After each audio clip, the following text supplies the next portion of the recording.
Coucou à tous, c'est Aimé et bienvenue sur la rue. Donc aujourd'hui, on va discuter ensemble de l'impact majeur pour les tyrannides de la Data Slate et du Chapter Approve Arc of Oment. Donc dans un premier temps, on va discuter de l'introduction, du cadre dans lequel évoluaient les tyrannides et dans le cadre dans lequel ils vont évoluer désormais. Ensuite, on s'attardera sur la Data Slate en elle-même, les changements qui ont impacté les tyrannides et le jeu en général. Ensuite, on parlera des points, les évolutions de cours en points. On parlera que des tyrannides par contre, parce que sinon ça ferait trop long dans une seule vidéo. Puis on parlera du Chapter Approve proprement dit, le nouveau stratagème, les secondaires, tyrannides et génériques. Et on terminera par une petite analyse de la méta, de comment je vois les choses évoluer.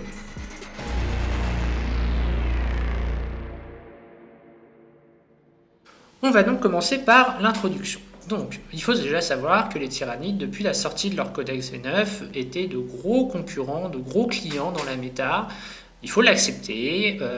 J'étais la première à dire que je m'excusais d'avoir un codex qui était bon, parce que malheureusement, quand on joue un codex et qu'on est amené à le jouer depuis pas mal de temps, il faut en accepter les évolutions. Quand le codex est très bon, on est désolé. Et quand le codex est plus très bon ou concurrencier, il faut accepter aussi d'avoir une roue qui évolue en fonction de la méta, etc.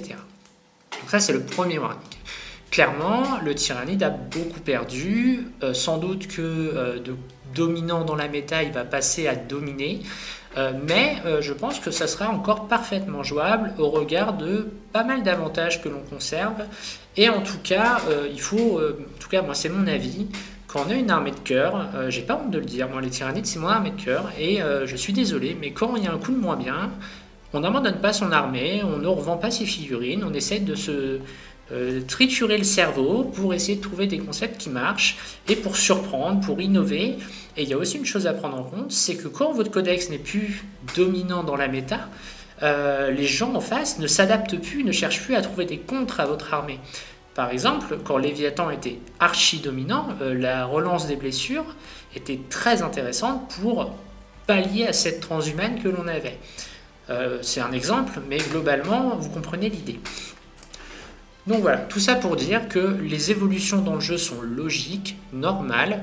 Alors, je ne vais pas faire la fine bouche, évidemment que le nerf est très important. À mon sens, il aurait pu être un peu plus léger pour que le tyrannide conserve une place correcte. Là, il y a des classements qui ont été faits par les chaînes américaines qui classent le tyrannide avant-dernier. Ne vous arrêtez pas à ça. Moi, j'ai joué les tyrannides depuis maintenant 5 ans. Je l'ai vu les hauts, les bas. Honnêtement, ça ne m'a jamais empêché de m'amuser en tournoi, voire même de performer sur certains d'eux. Donc, ne vous arrêtez pas à ça. Vraiment, si vous débutez les tyrannides et que l'armée vous plaît, ça sera mon deuxième warning. Ne vous arrêtez pas à ces classements. Alors, bien sûr, ce sera plus dur. Bien sûr qu'il faudra plus travailler, mais la victoire sera d'autant plus savoureuse que vous l'aurez mérité avec un codex. En difficulté, c'est peut-être pas le terme, mais en tout cas en phase descendante par rapport à ce qu'il était il y a quelques mois. On va donc commencer par l'Armure of Contempt, donc l'armure du mépris, qui était une mécanique introduite dans la dernière Data Slate, qui consistait pour les armées de l'Imperium basées sur du Space Marine et les sœurs de bataille à avoir une dégression de la PA quand ils recevaient des attaques, c'est-à-dire qu'une PA -2 devenait mécaniquement une PA -1, et ainsi de suite pour toutes les PA. C'était extrêmement fort, c'était extrêmement structurant parce que ces armées-là avaient tendance à garder une sauvegarde même sur des PA très élevés. Ça a disparu. Donc le tyrannide n'ayant pas un avantage dans cette règle, forcément la disparition de celle-ci redonne une lettre de noblesse à nos armes, que ce soit des armes de tir ou des armes de corps à corps. Donc ça c'est un premier buff qui nous avantage. Je passe la pommade et vous allez comprendre tout de suite par la suite. Deuxième chose assez structurante, c'est l'obligation pour les aéronefs d'être placés en réserve au début de la partie. Ce qui veut dire que vos aéronefs arriveront automatiquement à partir du tour 2 ou du tour 3. Il ne sera plus possible de les mettre sur table. Globalement, c'est pas un nerf énorme. Pourquoi ? Parce que moi j'ai joué une harpie pendant très longtemps. La harpie, si vous n'aviez pas le tour 1, c'était très rare qu'elle passe le premier tour parce que votre adversaire allait la tuer. Donc, C'est pas dramatique pour nous, Tyrannide. J'ai même envie de dire que c'est plutôt une évolution intelligente du jeu, parce que c'est vrai qu'on l'a tous vu, en tout cas les joueurs Tyrannide qui jouaient, avant la dataslate et avant de mettre en application ce Tarkov Command, pardon, et quand vous aviez le T1 et que vous aviez 2 harpies, vous étiez très content de prélever des unités à votre adversaire sans qu'il puisse vraiment réagir grâce à la mobilité de celle-là. Ça, c'est terminé au regard de plein de choses. C'est-à-dire, toutes les armées qui jouaient sur cette appétence à vous striker la figure dès le tour 1 grâce à des avions, c'est terminé. Donc c'est intéressant à mon sens comme évolution. Donc voilà, les 2 gros changements génériques de cette dataslate, c'est la disparition d'Armure of Contempt, l'armure du mépris, et le changement concernant le déploiement des aérodynes. On va donc passer aux Tyrannides. Dans un premier temps, il y a des choses qui étaient déjà connues parce que présentes dans les anciennes dataslates. Donc ne vous inquiétez pas, on va tout reprendre ensemble pour que les gens qui découvrent cette chaîne, ou en tout cas découvrent les Tyrannides, aient une explication sur tous les points qui concernent les Tyrannides dans ce document que vous avez à l'écran. Le premier, c'est que votre prince, si vous en avez un, il doit être votre warlord, donc votre seigneur de guerre. Qu'est-ce que ça implique ? Ça implique, pour l'instant, juste que quand vous avez un Hive Tyrant, donc un prince ou un tyran des ruches, il doit être votre seigneur de guerre. C'est assez structurant parce que ça veut dire que quand votre personnage va mourir, vous allez perdre votre warlord. Donc c'est pas scandaleusement important, sauf, on va l'aborder tout de suite, le point suivant qui dit que quand votre warlord n'est plus sur table, vous n'avez plus le bénéfice des impératifs. Les impératifs, c'est quoi ? C'est les règles qui sont débloquées par la présence de vos unités synapses sur le champ de bataille et qui vous permettent à chaque round de choisir un de ces impératifs qui s'appliquera sous certaines conditions à l'ensemble de vos figurines. Donc, comprenez bien que quand votre prince, qui est forcément seigneur de guerre, va mourir, vous allez perdre au global sur l'armée. Donc ça, c'est extrêmement structurant. C'est une règle qui a été ajoutée, qui n'est pas présente dans le codex tyrannide de base. Donc attention, votre prince, c'est un outil de létalité très important, mais c'est aussi une ossature pour votre armée. Si vous le perdez, vous allez grandement perdre en flexibilité ou en puissance brute. Donc attention à ça.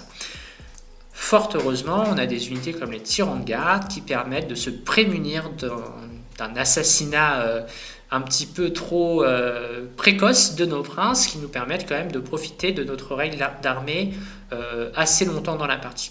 Je mets juste un bémol, je trouve ça quand même dommage qu'on ait un système parce que c'est clairement la mécanique d'armée, quand on joue entièrement Tyrannide, on débloque cette mécanique-là, et qu'on ait une restriction sur son utilisation. Il y a beaucoup d'armées qui ont ce type de règles et qui n'ont pas cette restriction d'avoir leur warlord sur table. Je trouve ça personnellement un peu sévère pour le Tyrannide. Je pense que c'est typiquement peut-être, alors là je m'avance un peu, mais je pense que si le Tyrannide a son taux de victoire qui chute drastiquement du fait de ces évolutions du jeu, je ne serais pas du tout surprise que ce genre de restriction saute et qu'on revienne à une mécanique qui s'applique tout le temps, peu importe l'évolution sur la table. L'autre chose, et là je vais me fâcher, on passe au troisième point, c'est les adaptations de flotte-ruche. Toutes les flottes-ruches ont un élément adaptable. Par exemple, pour Léviathan, c'est la faculté d'avoir une relance de touche par activation d'unité. Pour Behemoth, c'est la relance des charges, etc. Ça, je trouve que c'est une mécanique qui était hyper cool au début, à la sortie du codex. Vous pouviez choisir parmi les tableaux dans le livre pour les remplacer. Désormais, vous pouvez tout à fait les remplacer, mais ça devrait être inscrit sur votre liste d'armées, ce qui implique de ne pas pouvoir l'adapter, comme son nom l'indique, à votre adversaire. Je trouve que c'est très dommage parce que globalement, c'était quand même ça, le nom d'une adaptation et finalement c'est fixe. Donc c'est pas une adaptation, c'est un choix. Donc c'est tout à fait différent. Donc je trouve que c'est quand même un peu dommage d'avoir cassé cette règle, surtout au regard de ce qui se fait un peu de similaire avec les autres armées. Je pense notamment aux vœux des Sistas, aux GK avec leur marée ou carrément les Kata Custodes, pour citer que cela. Donc c'est un peu dommage, je trouve qu'on ait perdu cette flexibilité, surtout je trouvais ça sympa comme mécanique assez originale, et donc ça je trouve ça vraiment dommage qu'il les restreint comme ça. Bon, pareil, j'espère qu'un jour ça évoluera pour qu'on retrouve cette faculté d'adaptation qui est un petit peu inhérente à l'armée. Quatrième point, c'est un changement qui affecte exclusivement la flotte ruche Léviathan. Il faut savoir qu'à la base, cette flotte ruche donnait une transhumane, donc le fait d'être blessé au mieux que sur un 4+, sur toutes les unités Synapse. Désormais, c'est un peu plus restrictif, c'est beaucoup plus restrictif d'ailleurs.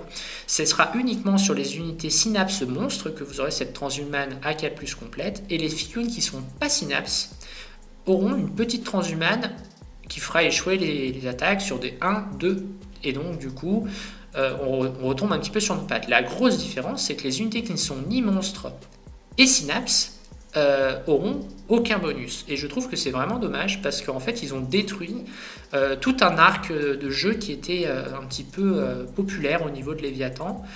Moi je joue Tyrannide depuis la V8 et typiquement les guerriers ont toujours été bons en Léviathan jusqu'à l'arrivée de ce point de règle. Et je trouve que c'est dommage d'avoir une armée avec des unités qui sont quand même une grande partie d'entre elles qui auront un bonus de flotte ruche qui sera inutile sur ces figurines-là. C'est quand même un petit peu dommage. Je pense qu'une transhumane, une mini transhumane sur 1 et 2, sur tout ce qui n'est pas bon, Synapse aurait à mon avis suffi. Ensuite, le Flusher d'Obliterax, qui est une relique tyrannide qui remplace des Bioknout et une épée d'os monstrueuse, qui est une arme qui est extrêmement populaire sur le tyran des ruches à pied ou volé, ou ailé, pardon. C'est une relique qui a, dans sa construction initiale, pas de cap sur le nombre de blessures mortelles qu'elle peut infliger. Ce qui fait que quand vous cumulez tout, vous pouvez très facilement arriver à des packs des stacks de 7 à 8 BM, en plus des sauvegardes que l'adversaire doit faire. Game Workshop a considéré que c'était un petit peu beaucoup, je suis un peu d'accord avec eux, donc ils ont capé ce nombre de blessures mortelles maximum additionnelles à 3. C'est une mécanique qui me semble être saine, parce qu'on avait quand même des trucs un peu aberrants avec, tiens, mon prince a 6 attaques, il a fait 2-6, tu as pris 8 sauvegardes et tu as 8 mortels que tu ne peux pas sauver. Bon, c'était un petit peu too much, donc je trouve que cette remise un petit peu dans le rang de cette relique n'est pas scandaleuse. Point important sur cette relique, dans la fac du livre de règles qu'on n'étudiera pas ici, mais j'en parle, désormais toutes les mécaniques du jeu qui ignorent les PV maximum par phase ou les fin open ignorent désormais les moins 1 dégâts. C'est le cas de cette relique, ce qui veut dire que l'on a gagné avec cette relique parce que désormais, en plus d'ignorer les fin open ou les dégâts cap des figurines comme les Cétanes ou Abaddon, ou même les Seigneurs Phénix, vous allez en plus ignorer les moins 1 dégâts. Donc c'est extrêmement fort pour cette relique. Ça la place vraiment très très bien dans les choix des reliques que vous pourrez faire pour votre armée. On va maintenant passer à ce qui est nouveau, ce qui a été ajouté avec cette data slate, c'est les 2 derniers points. Le premier, extrêmement structurant, c'est le fait de ne pouvoir utiliser le stratagème overrun ou submergé en français que sur des figurines core. C'était un stratagème qui était extrêmement populaire, avec notamment le prince volant qui pouvait bouger de 16 à 17 pas, charger, détruire quelque chose et rebouger de 16 ou 17 pas à portée de ses gardes pour être invulnérable, immunisé au psy ou au tir. D'ailleurs au tir uniquement. Donc c'était quand même une mécanique extrêmement forte qui permettait aux tyrannides d'avoir des trades, du trading, donc la faculté de prendre des ressources à son adversaire en exposant le moins possible. Là vous aviez un trade à 100% de manière très très rentable. Donc c'était probablement un peu fort, je l'entends. Maintenant, c'était quand même une ressource d'un PC par tour, le risque de se rater, parce que malgré tout on joue à un jeu de dés, et en plus de ça, rappelez-vous le premier point, quand votre prince meurt, vous perdez tout. Donc c'était une mécanique un petit peu gros risque, grosse récompense, qui était quand même, je trouve, assez bien équilibrée. Bon, Game Workshop a considéré que non. Donc désormais, ce sera uniquement accessible, cette espèce de hit and run, uniquement aux unités core. Donc on a quand même un gros nerf là. Je trouve que c'est un nerf extrêmement structurant parce que c'était ce qui permettait aux tyrannides d'avoir cette mécanique de trade extrêmement facile et ça lui permettait finalement de gagner entre guillemets les corps à corps, les matchs de corps à corps grâce à ce prince qui parfois faisait un petit peu la partie tout seul. Il faut accepter que c'était des mécaniques qui pouvaient être frustrantes pour vos adversaires. En tout cas, c'est ce qui ressort des adversaires qui ont joué contre moi ou d'autres. C'est que cette aptitude pour le prince à faire je te prends des unités et je m'en vais, c'est un petit peu frustrant. Donc dans un jeu, il faut accepter que les choses un petit peu frustrantes ou un petit peu trop simples soient corrigées. À titre personnel, je suis assez d'accord avec cette politique. Maintenant, j'aurais aimé qu'on l'applique à tout. Donc, amis Sweeping Hawks, je vous regarde. J'aurais aimé que cette mécanique soit corrigée également pour ce qui concerne les Craft World. Enfin, dernier point, et là pareil, je trouve que c'est pour le coup, je trouve que là c'est un peu vénère, c'est la faculté on a beaucoup d'unités en tyrannide qui peuvent générer des spores mines, je pense notamment à la harpie et au biovore. Malheureusement, les spores mines que vous allez déployer dans le cadre de l'action pour les biovores ou dans le cadre d'un survol d'un point sur le champ de bataille, vous pouvez poser des spores mines. Désormais, ces spores mines vont être payantes. Et honnêtement, dans le cadre de la harpie, ça ne me choque pas, parce qu'on a toujours la faculté de bombarder une unité qu'on aurait survolée. Dans ce cas-là, vous ne payez pas. En revanche, pour les biovores qu'on paye déjà assez cher pour leur utilité de base, désormais, on va devoir rajouter les spores mines qu'on va faire apparaître sur le champ de bataille. Et en fait, une spore mine va coûter 10 points, ce qui veut dire qu'il faut préserver quasiment un budget de 100 à 120 points pour avoir une utilisation correcte et seulement correcte des spores mines via les biovores. Je trouve que ça a un peu cassé l'unité, et malheureusement, même si j'ai jamais été fan de cette unité, je trouve que ça a juste détruit l'unité en fait. Je pense que ça aurait été beaucoup plus sain de dire par exemple, ok, vous faites votre action, mais c'est que D3 spore mine, et puis 3D3. Je pense que ça aurait été plus sain. Ou alors une autre modification, peu importe, peut-être que les spores mines disparaissent, ou enfin, je sais pas, il y avait probablement d'autres choses que de taper sur ce levier-là qui, je trouve, enterre complètement l'unité et son utilisation dans ce qu'on en faisait avant. Donc voilà pour la dataslate. Globalement, c'est du pas bon. Hein. Quand je dis pas bon, vous avez compris, j'essaie d'être un petit peu optimiste, mais globalement, c'est du nerf. On va pas se le mentir, c'est du nerf. Certains me paraissent justifiés, d'autres moins. On verra comment ça évolue à l'avenir. Moi, je ne suis pas convaincu que ça révoluera positivement dans un avenir proche. Avec l'arrivée de la V10, je pense qu'il faut s'attendre à jouer sur ce corpus de règles désormais jusqu'à la fin. Mais il y a des choses qui sont un peu sévères, qu'on paye un petit peu notre trop grande efficacité qu'on a pu avoir les mois précédents.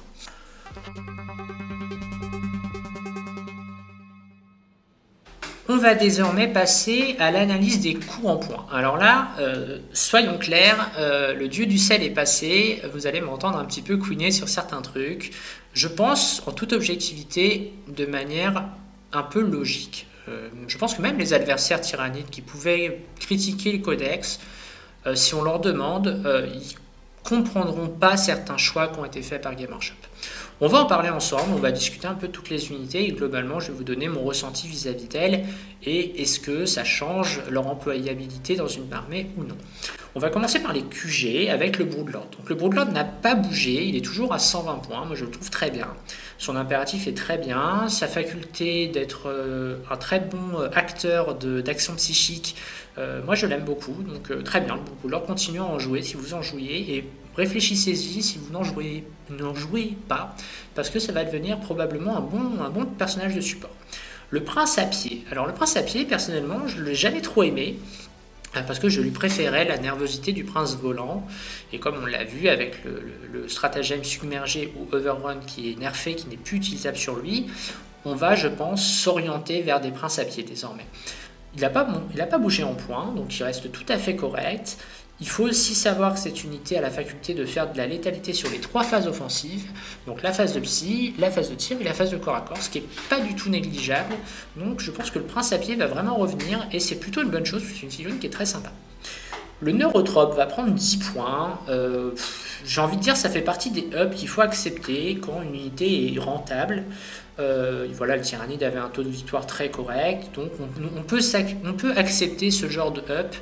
Ça ne me choque pas sur le principe, même si je trouve qu'un personnage qui lance 2 sorts à 210 points, qui ne fait pas de corps à corps, qui ne fait rien d'autre, c'est quand on regarde par rapport aux autres personnages un peu du même side, je trouve ça un peu cher. Mais globalement, j'accepte ce genre de up, je considère que ça fait partie de la taxe, des impôts qu'on doit payer quand on a un peu trop de win rate. Voilà. Le vieux born. Alors le vieux born, là pour le coup, je suis partagé entre incompréhension et colère.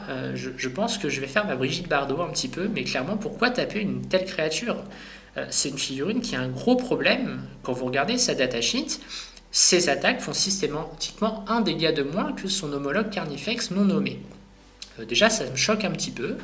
Alors, je veux bien qu'il soit borgne, mais toucher à la capacité de combat, il touche moins bien, mais pas à la létalité du truc, c'est pas cohérent. Le problème, c'est que là, maintenant, il était déjà très cher avant, il reprend 10 points. Là, on va arriver dans un stade où on va commencer à être en concurrence, on l'est même très largement, avec des personnages comme le Swarmlord, qui sont des personnages psycheurs, qui sont des princes, qui apportent des vertus tactiques vraiment intéressantes, quand lui, la sienne, me paraît pas extraordinaire. Je trouve que son seul intérêt, ça serait de jouer une espèce de simili-prince de corps à corps, plus cher, qui ne serait pas Synapse, et qui ne serait pas psycheur, mais qui aurait cette faculté de vous coûter un PC de moins. On y reviendra tout à l'heure avec l'analyse du chapter approve qui, bon allez, on va en parler maintenant. Il y a un nouveau stratagème qui vous permet de dupliquer un prince par détachement. Donc en fait, vous allez pouvoir avoir 2 princes dans un seul détachement, ce qui n'était pas le cas avant. C'est un prince maximum par détachement, ce qui fait que vous deviez payer au minimum 2 PC pour accéder à un deuxième prince. Donc dans cette option-là, on peut se dire que je n'ai pas envie de payer un PC, je vais jouer un vieux borne pour avoir un simili prince de corps à corps à côté de mon prince en titre. Mais honnêtement, je trouve que c'est quand même un peu décevant pour une figurine qui n'était déjà pas jouée. Le Tervigon prend de mémoire 15 ou 20 points. Je crois qu'il prend 20 points, il était à 215. Globalement, ça fait partie des builds qui étaient solides avec les Tervigons et les Gaunt en Léviathan. Les Gaunt ne me prennent pas. Je considère que ça fait partie des ups un petit peu comme le Neurotrope. Les ups, truc joué, c'était fort. Ok, on le up. Bon, ça me choque pas plus que ça. Bon, ça va pas dans le bon sens au regard de tout ce qu'on va voir, mais globalement, ça fait partie des taxes, on accepte. Le Swarmland ne bouge pas, il va rester très intéressant, en tout cas, il va gagner en intérêt à mon sens, parce que maintenant, il va pouvoir débloquer déjà une full reroll des touches, qui va être quand même très intéressant avec les Ormagotes Gorgon notamment, et ça débloque désormais un second prince pour un PC, ce qui me paraît ok, même si je trouve que le profil de Swarmland est un petit peu raté, dans la mesure où il tape quand même moins fort qu'un prince. En fait, quand vous faites les stats, globalement, c'est moins stable. Donc, c'est un peu décevant pour notre espèce de patron en chef, notre primarque tyrannide, entre guillemets. C'est un peu dommage, voilà. Le Trigon Prime, il ne bouge pas. Moi, personnellement, je ne l'ai jamais trop aimé. Son impératif n'est pas extraordinaire. Et comme tous les personnages ciblables qui n'ont pas d'invue, je crains que cette figurine ne soit jouable que d'une seule manière, c'est-à-dire d'arriver en fait et prier pour la sacro-sainte charge à 9 réussie, et je trouve que dans une optique compétitive, c'est un petit peu dommage. Le Tyrannide Prime ne bouge pas. À noter que lui, ses options restent au même prix, donc c'est un personnage qui peut avoir un petit impact pour pas très cher. Maintenant, moi personnellement, j'ai tendance à lui préférer plutôt un Broodlord, même si son impératif est intéressant. Le Prince Volant, on en a déjà un peu parlé, il prend de mémoire 15 points, ça me paraît justifié de base, mais le problème c'est qu'avec le nerf du stratagème auquel il n'est plus éligible, en fait il n'y avait pas besoin de l'augmenter, il était déjà plus vraiment jouable malheureusement. Donc bon, on va dire que c'est un peu de l'acharnement, et je pense qu'il n'y avait pas besoin d'un tel acharnement pour renvoyer cette figurine d'où elle vient, c'est-à-dire à la biomasse, voilà. On va passer aux troupes. Globalement, les gargouilles ne bougent pas, on reste à 8 points. Ça sera des unités très intéressantes pour faire du scoring de secondaire. Je pense notamment derrière les ennemis et les brouilleurs. Les Ormagotes ne bougent pas, mais à mon sens, ils gagnent un énorme avantage. C'est la disparition d'Armure of Contempt qui faisait que leur PA-1 était parfaitement inutile auparavant, alors que maintenant, elle sera toujours utile, ou en tout cas beaucoup plus. Donc ça, c'est intéressant. À mon avis, les Ormagotes, on va en revoir beaucoup sur les tables, notamment en Behemoth et en Gorgon, comme je le disais tout à l'heure. Donc voilà, c'est très bien qu'il n'augmente pas, c'est très bien que l'Armure of Contempt soit partie, parce que ça va permettre à ces unités-là de remplacer, de renouveler, entre guillemets, les listes tyranniques, parce que vous allez le voir, on arrive à quelque chose qui va fâcher.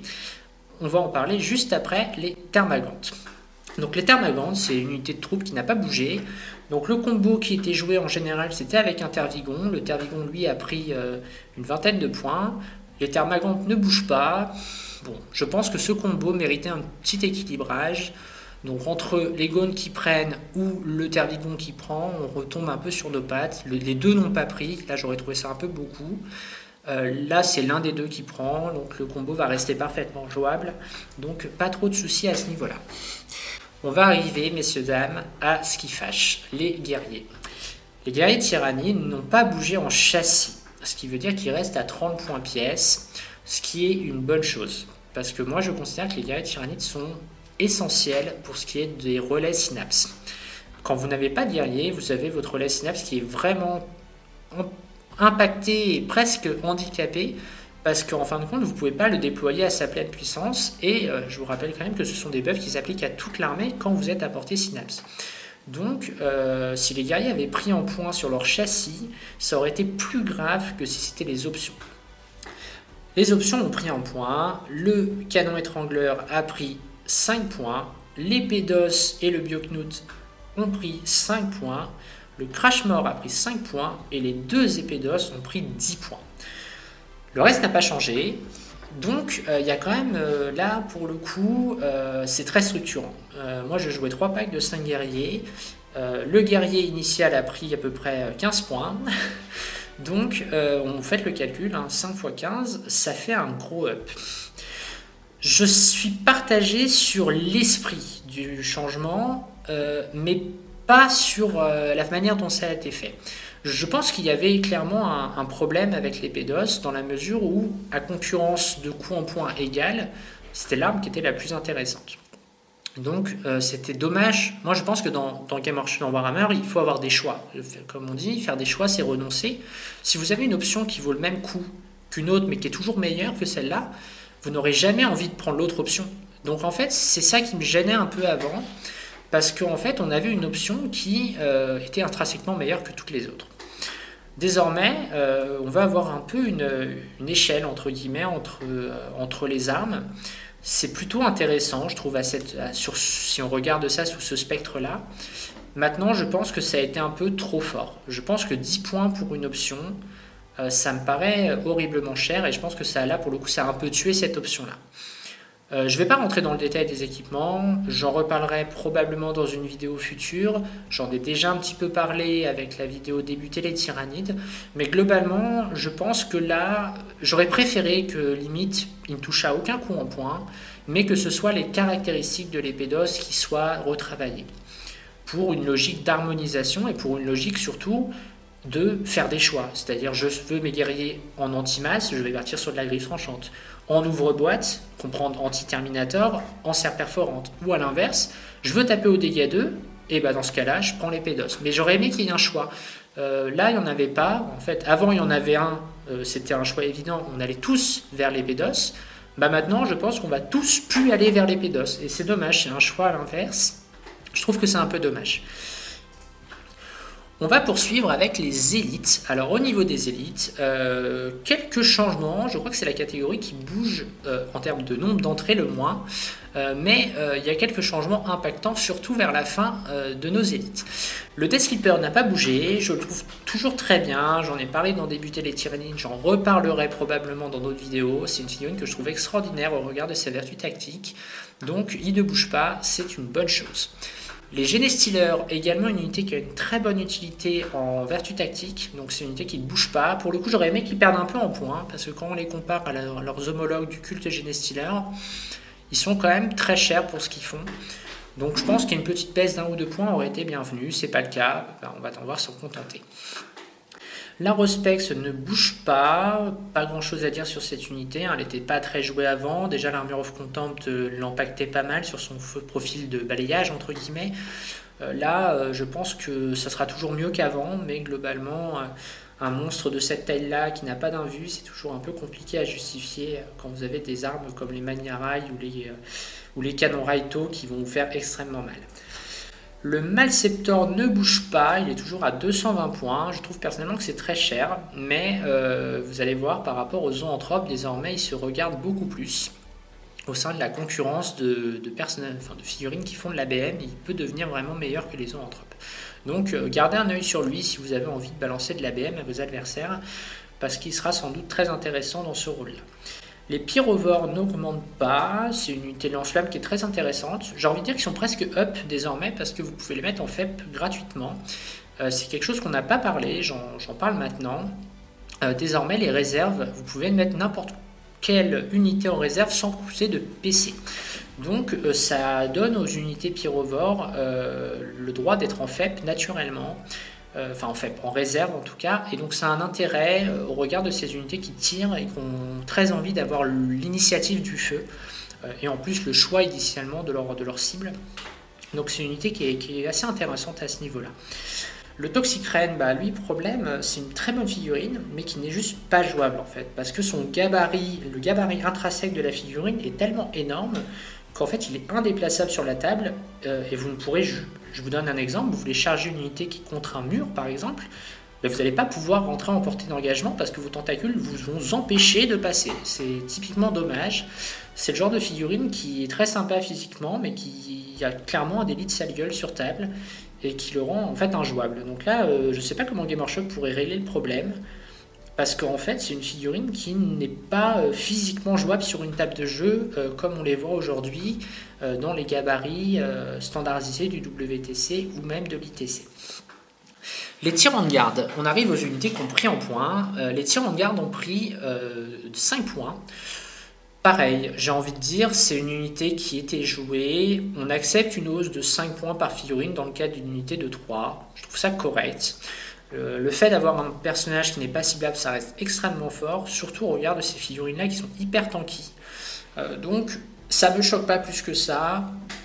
Après qu'on s'entende, je ne suis pas en train de dire que je suis très content qu'on prenne des hubs, mais il faut essayer de regarder ça avec un peu d'objectivité. Ce genre de hub de 5 points sur une figurine, joué par 3 en général dans une armée, c'est très dérisoire et on peut accepter ce genre de choses. C'est pas le cas du hub que les guerriers ont reçu par exemple, ou d'unités qu'on va voir dans pas très longtemps. Les Vénanthropes, même traitement que les tyrans de garde, c'est une unité qu'on voyait jouer, en général par 3, on accepte une hausse de 15 points, c'est pas scandaleux, ça fait pas plaisir j'entends, mais c'est pas scandaleux au regard de ce qu'on peut encore faire en tyrannide. Nous arrivons à la mer morte, chers amis, les zoanthropes. Les zoanthropes se sont fait assassinés, ils se sont fait décapiter, et force est de constater qu'une fois qu'on coupe la tête d'un zoanthrope, il ne reste plus grand chose. Donc c'est malheureusement ce qui leur est arrivé. La figurine a pris 20 points. Oui, la figurine. C'est-à-dire que l'unité de 3 zoanthropes a pris 60 points. C'est massif, c'est énorme. Je ne me suis pas amusé à faire un calcul, mais c'est plus de 30% d'augmentation. C'est insane. C'est franchement insane. Je trouve que déjà à 150 points, quand on faisait leur rapport qualité-prix, à savoir faire 5 BM par phase psy, en étant à 18 pas d'une unité, c'était quand même un rapport coût en points BM relativement cher. Là, ça va devenir juste délirant en fait. Et ce qui est gênant, c'est que cette unité avait l'un des meilleurs impératifs, c'est-à-dire avoir accès à une invulnérable sur toute votre armée. Et malheureusement, au regard de leur coût en points, désormais, je ne suis pas certaine qu'on continuera à les jouer. Parce qu'ils vont quand même être compliqués à justifier au regard de ce qu'on peut faire désormais avec un Eurotrope ou un Malceptor, comme je vous disais tout à l'heure. Donc je pense que là, on est dans de l'assassinat pur et simple d'unité, et je trouve ça personnellement dommage. Parce que j'aime beaucoup cette figurine. Je parle vraiment de l'aspect esthétique. Je trouve que c'est une figurine qui détonne un peu dans ce qu'on peut voir avec les tyrannides qui ont des griffes partout. Eux, ils ont des petites griffes, mais ils ont des gros cerveaux. Je trouvais ça très marrant. Là, malheureusement, ils l'ont assassiné. Je veux dire, là, c'est vraiment dommage. Pareil, j'aurais pas eu le même discours d'une augmentation de 5. 10 points, j'aurais commencé à râler, mais 5 points, j'aurais compris. Là, je trouve que c'est vraiment, vraiment, vraiment très vénère. Et ça me paraît honnêtement pas justifié au regard de l'unité. Il y a beaucoup de gens qui ont été traumatisés par ça, parce qu'ils prenaient leur 9 mortels, ce qui est le maximum faisable avec cette unité. Bien sûr, ça fait très mal. Mais un personnage qui vous smite et qui vous fait 6 mortels, ça arrive. Et c'est des choses qui arrivent dans le jeu, et c'est comme ça. On ne peut pas imposer une augmentation à une unité quand c'est le possible maximum qui est faisable. Voilà. Je pense que cette unité s'est fait détruire. Et c'est clairement dommage pour les joueurs tyrannides. On va poursuivre avec les attaques rapides. Là aussi, assez peu d'augmentation. Globalement, le Maloc ne bouge pas. C'est intéressant, parce que désormais, avec les tyrannides, on en parlera un petit peu dans les secondaires, On va devoir jouer aussi désormais beaucoup plus serré. On va plus pouvoir jouer à la mode Carnifex, j'arrive avec mes gros sabots, je défonce tout le monde. On va plutôt devoir jouer Gene Stealer, quoi. J'arrive, je me planque, je te découpe et je m'en vais. Et globalement, le Maloc, même si sous ses gros sabots de grosses bébêtes, il a une vertu tactique qui est celle de pouvoir éteindre les secondaires adverses et les primaires, enfin notamment les primaires, dans le cadre de j'arrive à 3 pas, je te fais un peu de BM et je compte pour 5, je suis super OP avec la bonne adaptation et je te vole ton objet et tu mets que 4 points de primaire. Et en plus, moi, je score derrière les lignes ennemies ou un engagé sur tous les fronts. Donc c'est une unité qui a une vertu tactique, à mon avis, intéressante à étudier. Maintenant, on regarde cette nouvelle méta qui va se dessiner pour les tyrannies. Le mucolite spore mine, donc mucolite spore d'ailleurs uniquement, c'est la grosse spore mine, globalement c'était pas joué, on la verra pas, et en plus maintenant, on aurait pu la voir avant avec le sporocyte, mais globalement maintenant qu'on va payer les coups en points, je pense que cette unité ne sera pas vue. Le parasite de Mortrex n'a pas bougé, alors moi j'ai jamais été trop fan de cette unité, parce que je trouve qu'il est trop fragile et qu'il n'est pas assez létal. Je vois son utilisation comme celle d'un synapse extrêmement rapide qui va pouvoir replacer des bulles synapses un petit peu n'importe où sur la table. L'ennui, c'est que c'est une figurine personnage et qui risque d'augmenter votre nombre de points d'assassinat, et ça c'est un peu gênant. Les Raveners prennent 10 points, ils passent de 35 à 45 points. Je trouve ça très sévère, parce que c'est une unité qui, je trouve, n'est pas intrinsèquement bonne. Avec sa force 6, avec beaucoup d'attaques, mais dans ce cas-là pas de tir. Il y a un vrai choix qui est fait, je trouve, avec cette unité. On parlait tout à l'heure de la concurrence interne avec les dadashit au niveau des équipements. Je trouve qu'il y avait des choses à faire avec cette unité, avec les 3 équipements qui étaient à notre disposition. 45 points, je le trouve très cher, honnêtement, pour ce qu'il fait. Et surtout, c'est une unité qui a un commandement de 5. Donc dès que vous allez avoir des tests de morale à faire ou des tests de commandement, vous allez très vite transpirer. C'est tout à fait... Moi, ça m'est arrivé, j'en ai joué un petit peu.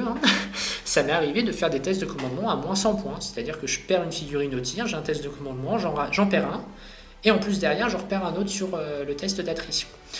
Donc non, je trouve que cette unité a pris un peu tarif. Et à mon avis, on n'en verra plus trop non plus. On leur préférera probablement les Ormagontes désormais. Les Reaper Swarm ne bougent pas.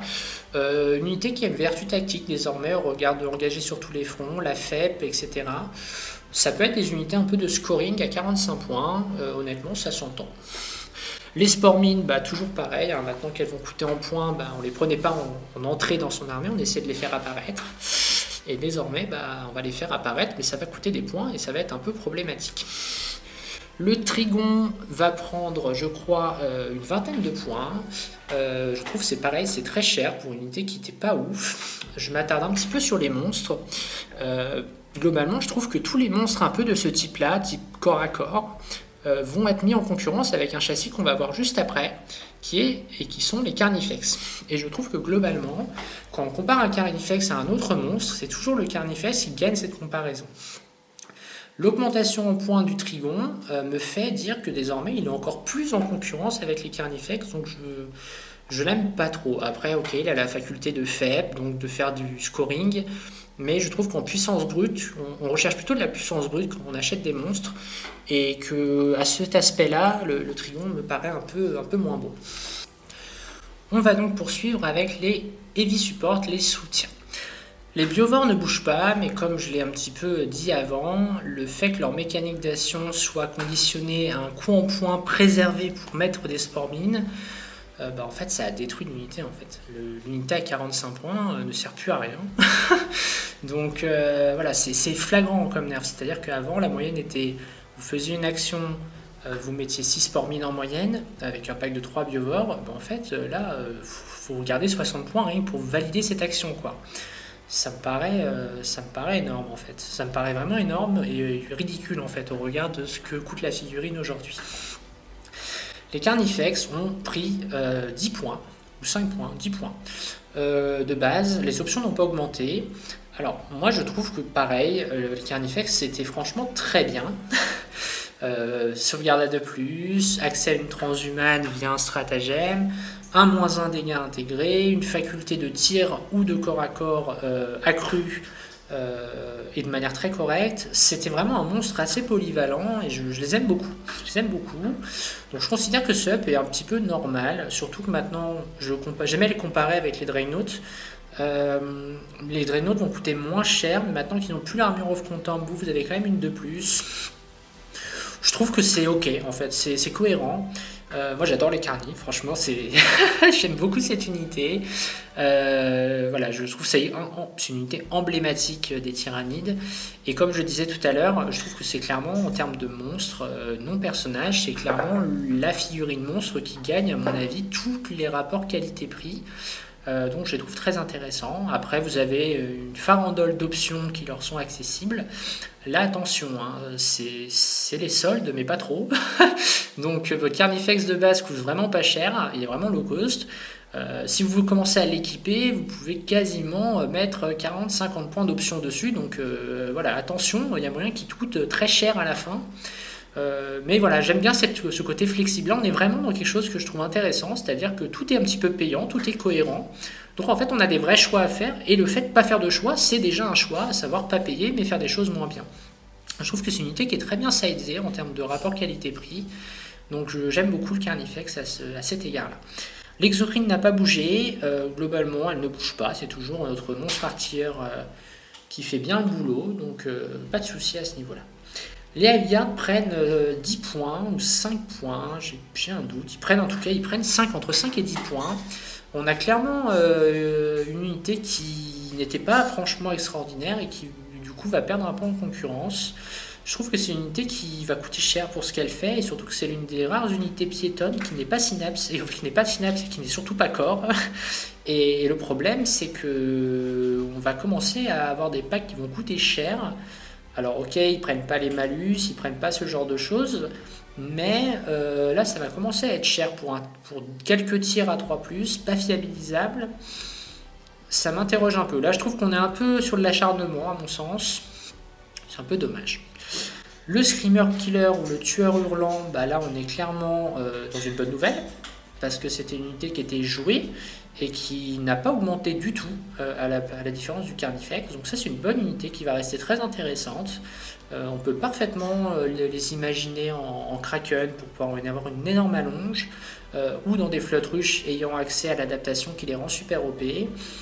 Franchement, le Screamer Killer est intéressant à 130 points, il est parfaitement justifiable, donc ça c'est une bonne nouvelle. Le Tornback, donc le dos épineux, le problème c'est que lui c'est un Carnifex de tir mais qui a pas mal de défauts, notamment celui de bouger de 6, de payer ses armes, comme les autres carnis, mais il coûte déjà plus cher que les autres alors qu'il fait tout le moins bien à la base. Pareil, lui je pense qu'il devrait baisser. Il devrait baisser un petit peu.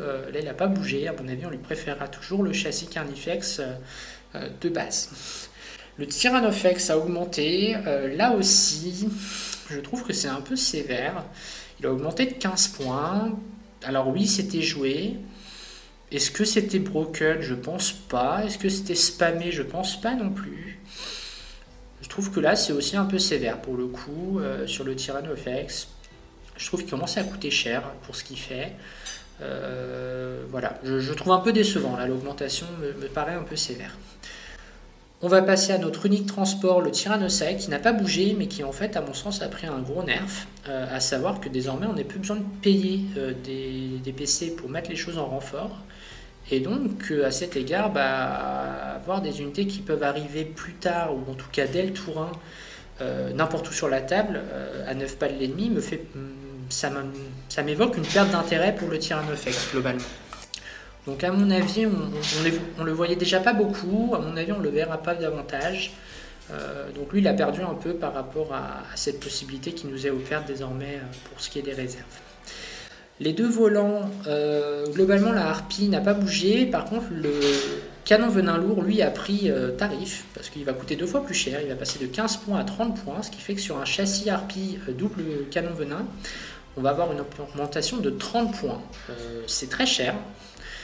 Alors, est-ce que c'est un nerf? Évidemment que oui. Mais est-ce que ça combotte le nerf avec l'arrivée forcément en réserve?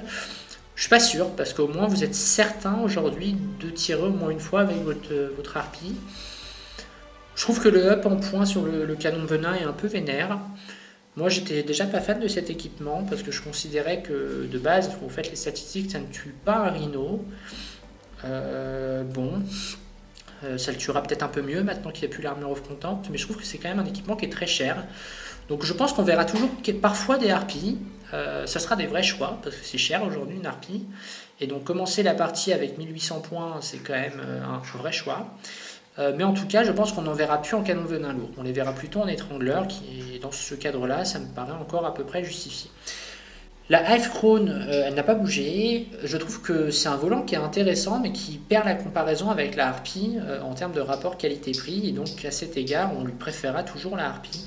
Je pense que la Hive Crown serait intéressante, mais il faudrait qu'elle coûte beaucoup moins cher. Une baisse de, ouais, je pense, une baisse de 20 à 30 points commencerait à la rendre intéressante.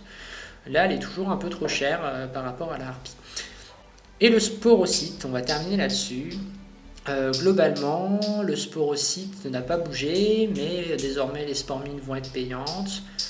Donc là, on va commencer à avoir des unités qui vont vraiment, un peu comme les biovores, se faire vraiment taper sur le coin de la tête gratuitement.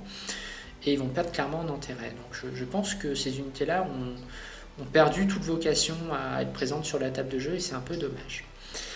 Avant de conclure sur cette partie-là, je m'appesantis un petit peu sur les adaptations physiologiques.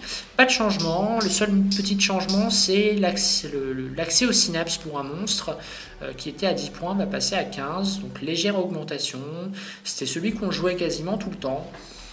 Je trouve ça bien, enfin bien, pareil, hein, je saute pas autour du feu en disant c'est trop bien, mais je comprends, voilà, c'était très joué. Je comprends aujourd'hui que ça prenne un peu en point, même si je trouve que c'était surtout joué sur la harpie pour pouvoir relayer les bulles synapses. La harpie n'étant pas présente tour 1, ça me semble perdre un peu en intérêt.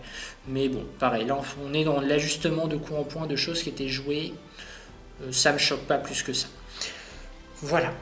On va donc passer à une petite conclusion sur ce qui est des points. Bon, on va pas se mentir, si je devais résumer tout en une phrase, ça serait qu'on va devoir payer beaucoup plus cher pour faire ce qu'on faisait avant, et on va devoir payer plus cher pour faire moins bien. Donc c'est clairement pas une bonne nouvelle. Je pense que le gros problème, ça va être l'aptitude aux tyrannides à trade désormais, parce que les unités sont chères. Les unités sont chères. Quand vous comparez un guerrier à 30 points à des figurines de ce même ordre dans les autres armées, c'est pas franchement sexy le guerrier en fait. Donc il va vraiment falloir la jouer fine désormais pour vraiment synerginer nos unités au maximum. Les gens qui vont faire des erreurs, vous laissez un bout de queue de guerrier dépasser d'un couvert, vous décidez pour des raisons obscures de tirer avec des guerriers en les exposant sur quelque chose qui n'est pas rentable, et derrière vous prenez un retour de feu dans la tronche qui vous fait sauter vos pattes de guerrier, tout ça, ça va être des décisions de jeu qui vont vous coûter très cher quand elles ne seront pas justifiées. Et clairement, le tyrannide, ça va se jouer un peu au bistouri, au scalpel désormais, parce qu'il va vraiment falloir être très précis dans son jeu, très précis dans ses trades. Voilà. Après, c'est aussi intéressant parce que quand on joue une armée en difficulté, la victoire est d'autant plus belle. Mais on va pas se mentir, je pense que ça va être quand même très compliqué pour le tyrannide de s'épanouir, en tout cas dans la méta. Je pense que vous prendrez toujours autant de plaisir à jouer les tyrannides, ça me paraît certain si vous êtes dans le même état d'esprit que moi. Mais on va pas faire la fine bouche, clairement on a pris tarif, ça va faire très mal. Si je devais m'hasarder, me risquer à un pronostic, le dernier winrate tyrannique que j'avais observé, il était aux alentours des 55% de winrate. Je ne serais pas du tout surprise que ça descende en dessous des 50% et que ça vienne titiller les 45%. Parce que c'est une armée qui va devoir déjà avoir un skill cap très élevé aujourd'hui, j'en suis convaincu. Parce que c'est une armée qui va devoir synchroniser des phases de destruction entre elles. Et ça, c'est loin d'être évident pour des joueurs débutants notamment, ou même des joueurs un petit peu novices dans ce qui est des tyrannides. En plus de ça, la méta va gagner en létalité, parce que les gens avec l'armure of contempt qui va disparaître, j'ai bien peur que le tir revienne sur le devant de la scène. Et on va pas se mentir, le tyrannide n'aime pas trop ça. Donc voilà, on en parlera tout à l'heure avec l'analyse entre guillemets méta, mais globalement, ouais, une ère Arc of Omen pas trop tyrannide friendly, si je peux m'exprimer de cette manière, parce que ça va être difficile. Maintenant, voilà, rappelez-vous ce que je vous ai dit au début de la vidéo. Si c'est votre armée de cœur, si c'est l'armée que vous adorez, franchement, sortez-la, parce que Déjà, la méta va se décentrer de vous, c'est-à-dire que les gens ne vont plus étudier les listes méta en incluant les listes tyrannides, donc vous allez être une liste de niche. Et honnêtement, la V9 est quand même très bien construite, elle récompense énormément le skill cap, donc la compétence du joueur, et en ça c'est vraiment une très bonne chose. Je pense qu'on n'est pas totalement démuni non plus en matière de secondaire primaire, donc on aura encore des choses à faire, ne vous inquiétez pas là-dessus.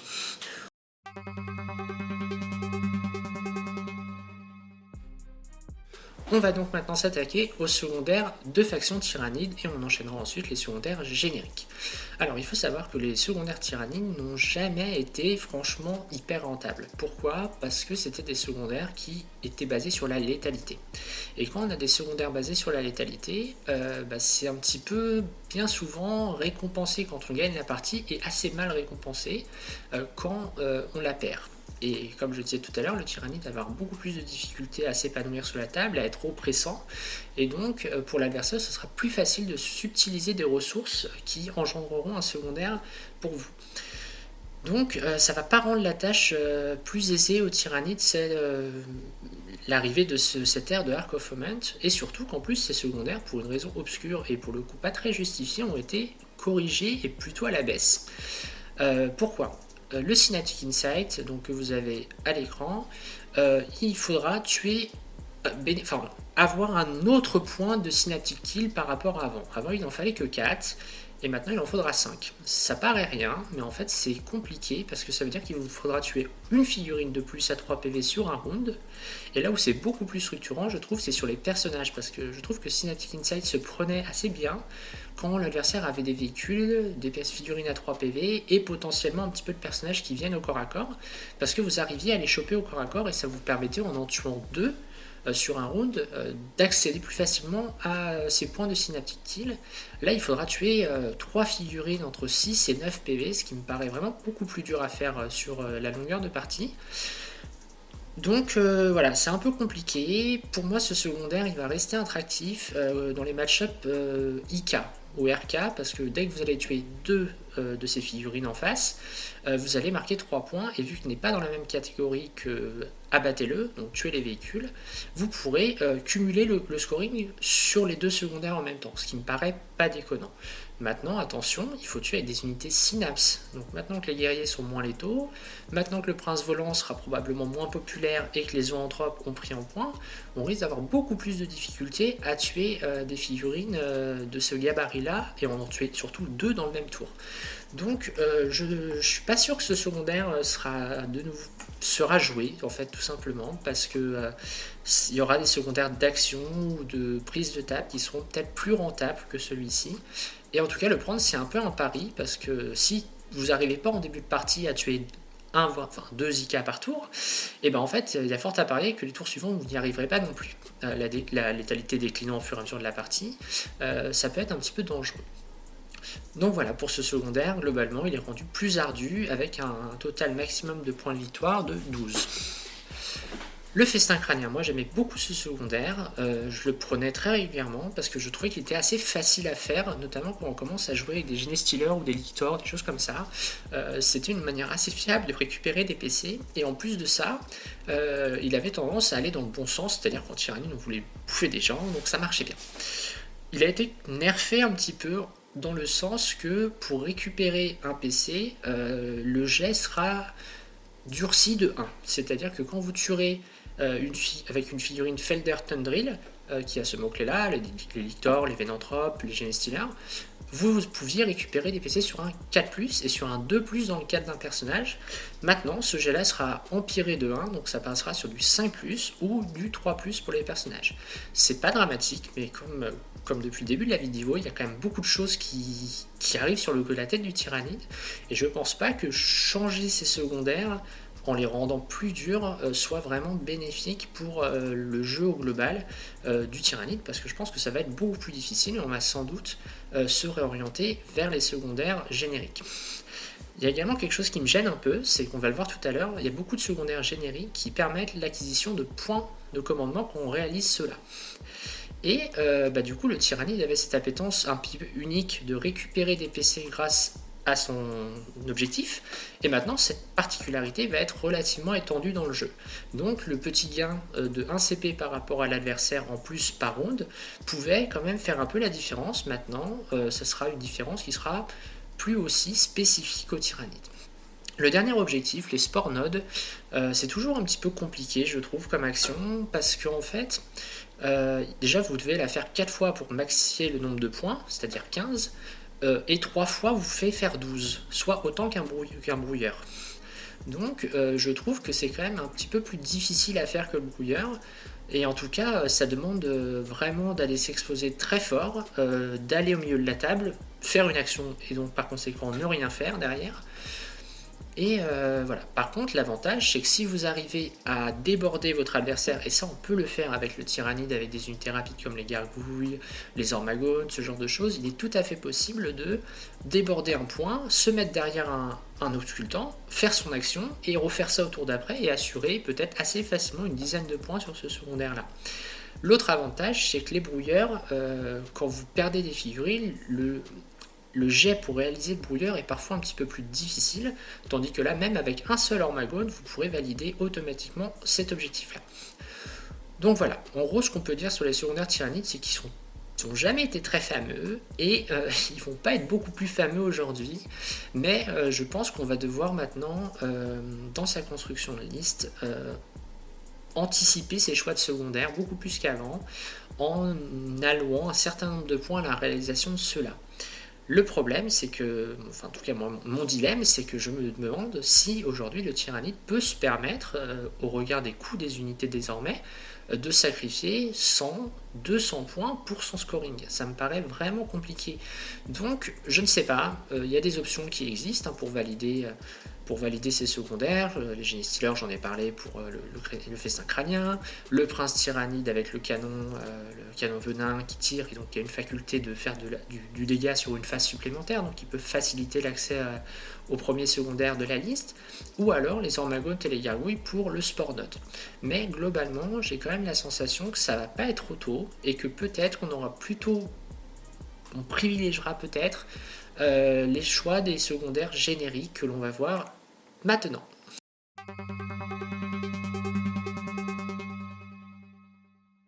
Nous allons donc passer au secondaire générique, donc commun à l'ensemble des armées de Warhammer. On va commencer par les secondaires dits de destruction.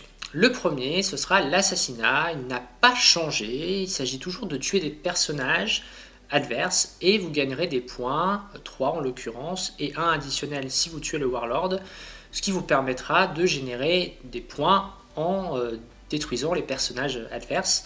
La subtilité qui a été rajoutée, c'est que désormais, quand vous obtenez cette condition-là avec l'une de vos unités troupes, à la fin du battle round, attention, à la fin du battle round, pas immédiatement après la mort du personnage, vous allez gagner 1 point de commandement additionnel. Alors c'est intéressant, mais moi ça me fait un peu, ça m'attriste, parce que désormais on resserre la concurrence entre l'assassinat et le festin crânien, comme je vous disais tout à l'heure, et donc on se pose vraiment la question désormais. Ensuite on a le Breaking Dawn, donc abattez-le, qui consiste à tuer des véhicules ou des monstres. Donc là celui-ci n'a pas changé, il faut tuer des véhicules et des monstres pour scorer. Plus le châssis est gros, plus il vous rapporte de points. Donc globalement c'est un secondaire qui sera assez populaire dans les match-up où vous aurez beaucoup de véhicules et de monstres, je pense notamment à l'IK et au RK. Pour poursuivre les secondaires de destruction, on va passer à la catégorie suivante, le No Mercenary Spite, avec le Dreams and Dawn, qui consiste à tuer plus d'unités adverses que vous en ayez perdu. Il n'a pas changé. Comme assassinat, on retrouve la même condition. Si l'une de vos troupes a aidé à la réalisation de ce secondaire, vous marquerez 1 point de commandement en plus à la fin du battle round. Ce secondaire était assez populaire en tyrannide dans le temps. Je pense qu'il sera beaucoup moins désormais, parce que notre létalité va reposer désormais sur des packs plus légers, sur des ormagontes, des choses comme ça. Donc modulo une liste monstre, je pense qu'on sera quand même sera un petit peu dangereux de partir sur ce type de secondaire désormais en tyrannide, parce qu'on a beaucoup moins d'unités, et donc en ayant moins d'unités, soit elles se font tuer plus vite, soit elles tuent pas autant qu'avant. Donc ça va être probablement un secondaire qui va être moins populaire pour les joueurs tyrannides, du fait de la faible robustesse des ormagotes notamment. Le No Prisoner, lui, n'a pas changé. Il s'agit toujours de détruire des unités adverses d'infanterie ou de nuée ou de cavalerie, enfin tout sauf des monstres, des véhicules et des personnages. Et vous additionnerez le nombre de PV total retiré à l'adversaire que vous diviserez par 10. Et ça vous donnera votre scoring avec deux bonus, l'un à 50 PV retirés et l'autre à 100. Voilà. On va poursuivre avec les objectifs de la catégorie suprématie militaire. Alors là, il y a pas mal de changements et pour le coup, là, je pense qu'il y a vraiment quelque chose à faire en Tyrannide, notamment avec derrière les lignes ennemies. Donc derrière les lignes ennemies a changé. Désormais, quand vous avez une unité dans la zone de déploiement adverse, vous allez marquer 3 points. Et si vous en avez 2 ou plus, vous marquerez 4 points. Donc c'est un scoring qui s'incrémente rapidement.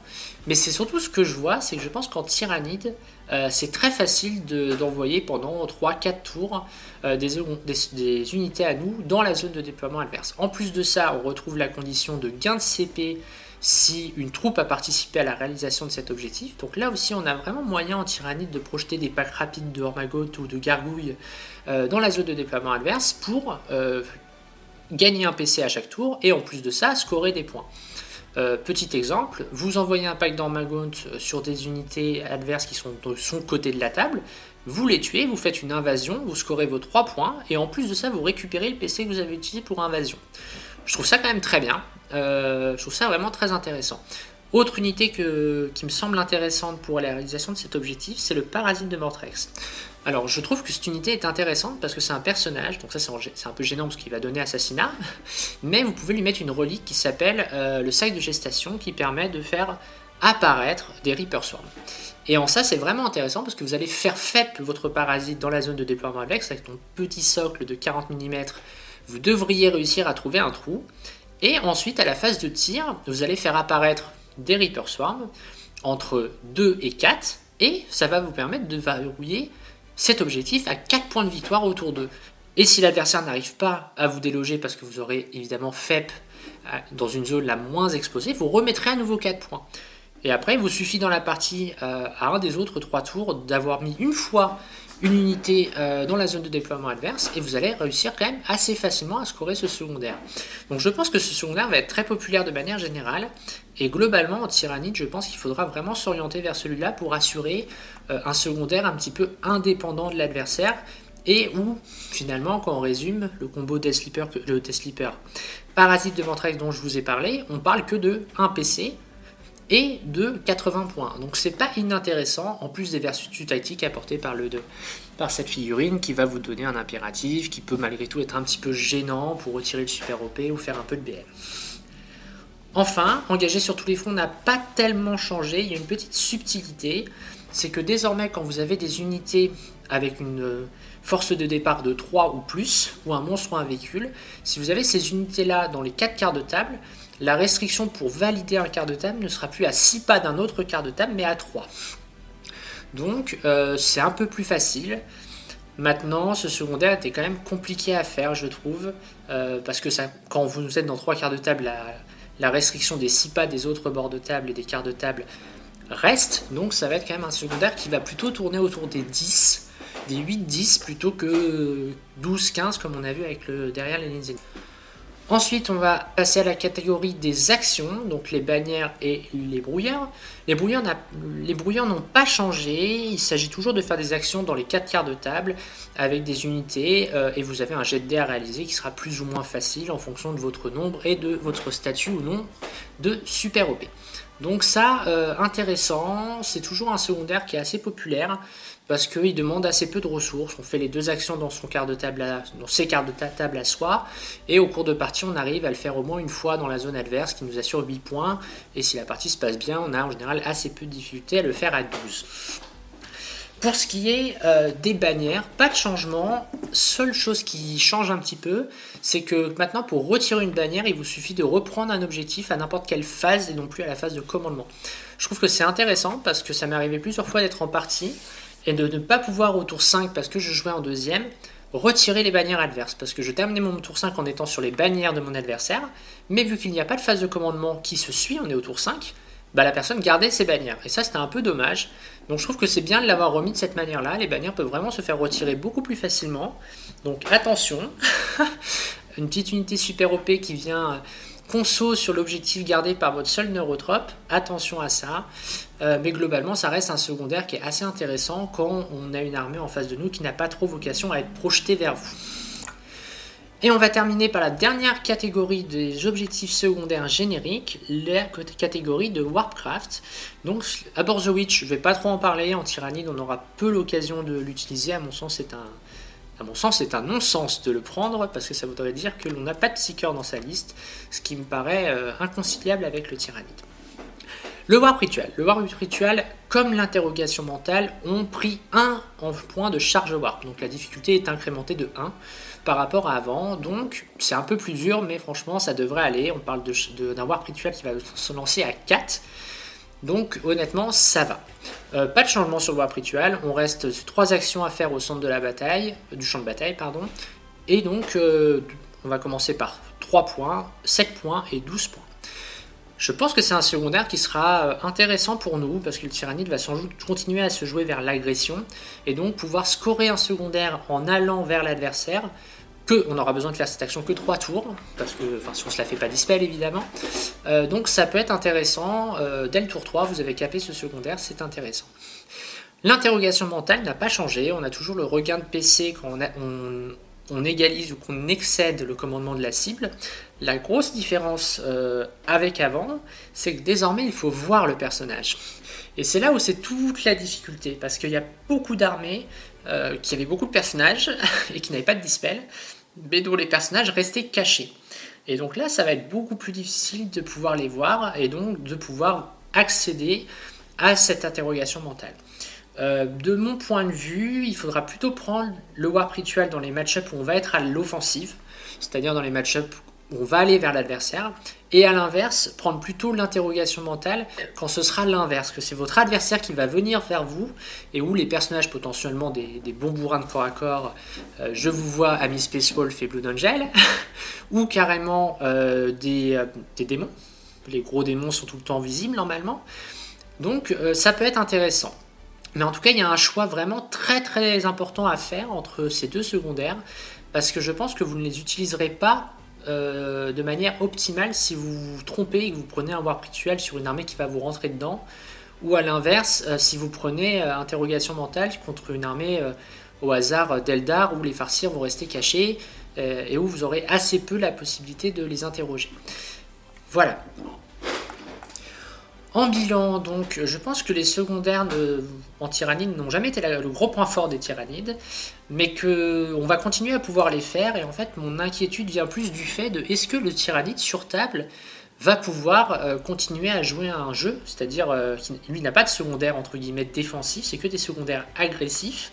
Donc est-ce que le Tyrannide va pouvoir continuer à se mettre entre guillemets dans de bonnes dispositions pour faire son scoring, ou malheureusement il peinera parce qu'il devra toujours faire mieux avec moins bien par rapport aux armées adverses qui ont des secondaires parfois un peu auto-include. Pour vous donner un exemple, par exemple un Ironhead va marquer 2 points par unité détruite partout. Tout le temps. C'est-à-dire dès qu'il vous tire une unité, il va marquer 2 points. Ça veut dire que si vous tuez 8 unités, il marque ses 15 points, et c'est des secondaires qui sont faciles, parce que ça va dans le sens de la partie, il n'y a pas un effort ou un ajustement sur la liste à réaliser. Donc on verra. En tout cas, le Tyrannide a quand même des solutions, on l'a vu avec derrière les lignes ennemies, potentiellement les bannières, et le Warp Ritual, pour jouer contre des armées qui n'auraient pas de secondaire intéressant pour ce qui est de la destruction.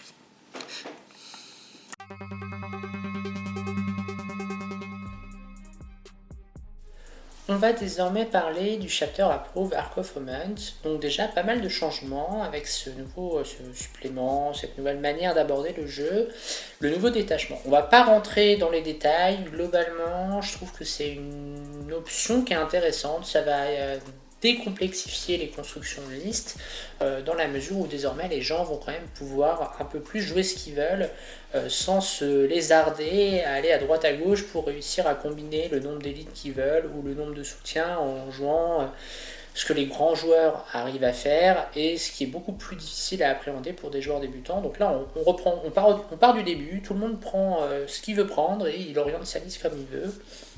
Je trouve que c'est pas une mauvaise chose dans l'idée. Je suis un peu plus circonspect personnellement sur l'aspect allié, déjà parce que à titre personnel je n'aime pas ça. Je trouve que quand on joue en 2000 points, on devrait se suffire d'un seul codex, parce qu'en fait quand tout le monde a accès à des alliés, ça complexifie le jeu de manière un peu homogène, c'est pas trop mal. En revanche, quand certains y ont accès et pas d'autres, à titre d'exemple, il est plus possible de jouer Tyrannide allié au culte Genestealer. Et ça aurait pu être des options envisageables, bah, c'est pas possible. Par contre, ça pose aucun problème que du SMC s'allie avec du démon, ou que du Space Marine s'allie à du Votann. Je parle même pas d'options de jeux qui seraient intéressantes. Il y en a sans doute, honnêtement je ne me suis pas penché dessus, je pense que c'est très prématuré pour savoir quel impact ça va avoir dans la méta. En revanche, le fait que ce soit une possibilité qui ne soit pas offerte à tous, ça me gêne personnellement. Et d'un point de vue fluff, parce que moi je suis une joueuse fluff, et ben en fait je trouve ça naze. Voilà, je trouve autant que ça me choque pas plus que ça que des démons soient liés à du SMC du même dieu. En revanche, voir de la Sista avec des landes forteresses ou de la Sista avec des elverins ou des choses comme ça, je trouve c'est un peu... voilà. Bon, moi j'aime pas, c'est un avis perso, après vous êtes libre de pas être d'accord avec moi, mais personnellement moi je n'accroche pas à cette possibilité-là.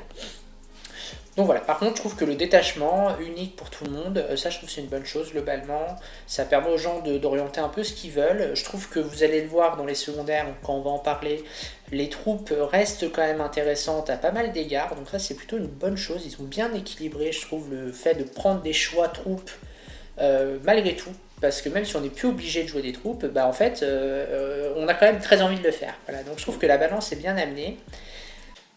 Au niveau des stratagèmes, on a toujours les deux génériques que l'on connaissait qui permettent de donner une relique et un trait de seigneur de guerre à son warlord, donc à son seigneur de guerre. Et on voit apparaître un nouveau stratagème qui permet de passer outre une fois d'une limitation d'entrée par détachement. Ce qui veut dire, pour nous tyrannides, qu'auparavant, on ne pouvait jouer qu'un seul prince par détachement et que désormais, vu qu'il n'y a qu'un seul détachement, on aurait été limité à un seul prince dans toute l'armée. Avec ce stratagème, on a l'option de jouer un prince et un Swarmlord, ou deux princes, et ça je trouve c'est plutôt pas mal. C'est une amélioration, parce qu'avant ça vous coûtait 2, désormais ça vous coûtera qu'un. Donc ça c'est plutôt intéressant pour nous. Je vois pas de monde dans lequel ça va être complètement broken, cette construction-là. Je pense que les gens qui voulaient spammer des unités limitées, je pense notamment aux commandeurs taux, ce genre de choses, ils auront toujours la possibilité de le faire. Donc c'est intéressant, et globalement, on a toujours 6 PC au départ, donc nos PC c'est quand même une ressource tactique importante. Donc globalement, c'est des choix. On revient à ce que j'ai dit tout à l'heure, faire des choix, c'est renoncer. Donc c'est intéressant d'avoir cette possibilité-là. En tout cas en Tyrannide, moi je suis quand même contente qu'on ait la possibilité de jouer deux princes. On va désormais poursuivre avec une analyse de la méta par faction. Ça sera une analyse succincte pour pas que la vidéo dure 2 heures, et en plus parce que il s'agit d'une primo-analyse, donc on n'est clairement pas dans quelque chose d'absolument éprouvé et de parfaitement analysé. Donc voilà, c'est une étude au premier jour de ce nouveau chapter approve pour voir un peu à quoi on va être confronté et les possibilités vers quoi on peut aller pour essayer de contrer telle ou telle armée.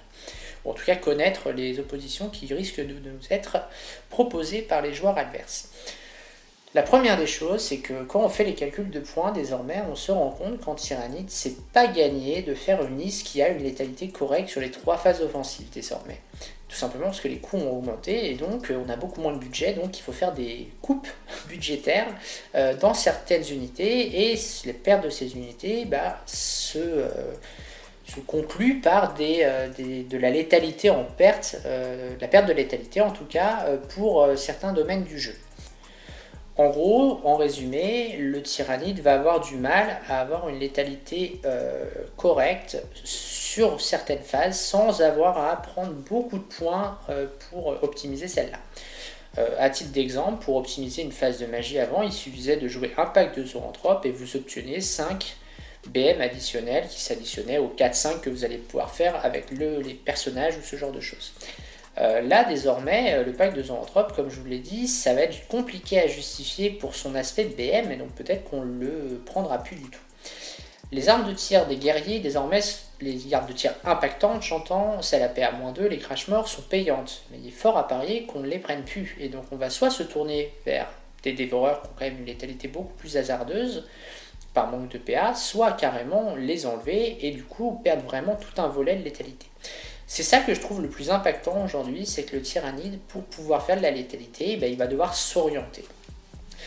D'un point de vue perso, j'ai l'impression qu'on est quand même poussé à jouer vers du corps à corps avec les Ormagotes, les princes, les carnifex, les streamer killers, ce genre de choses.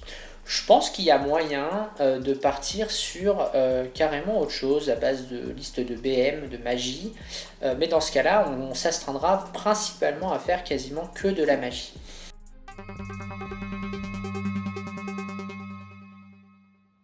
On va donc maintenant parler des armées adverses. On va passer par chacune d'elles et essayer de anticiper la manière dont celles-ci seront jouées et comment le tyrannide peut appréhender tel ou tel match.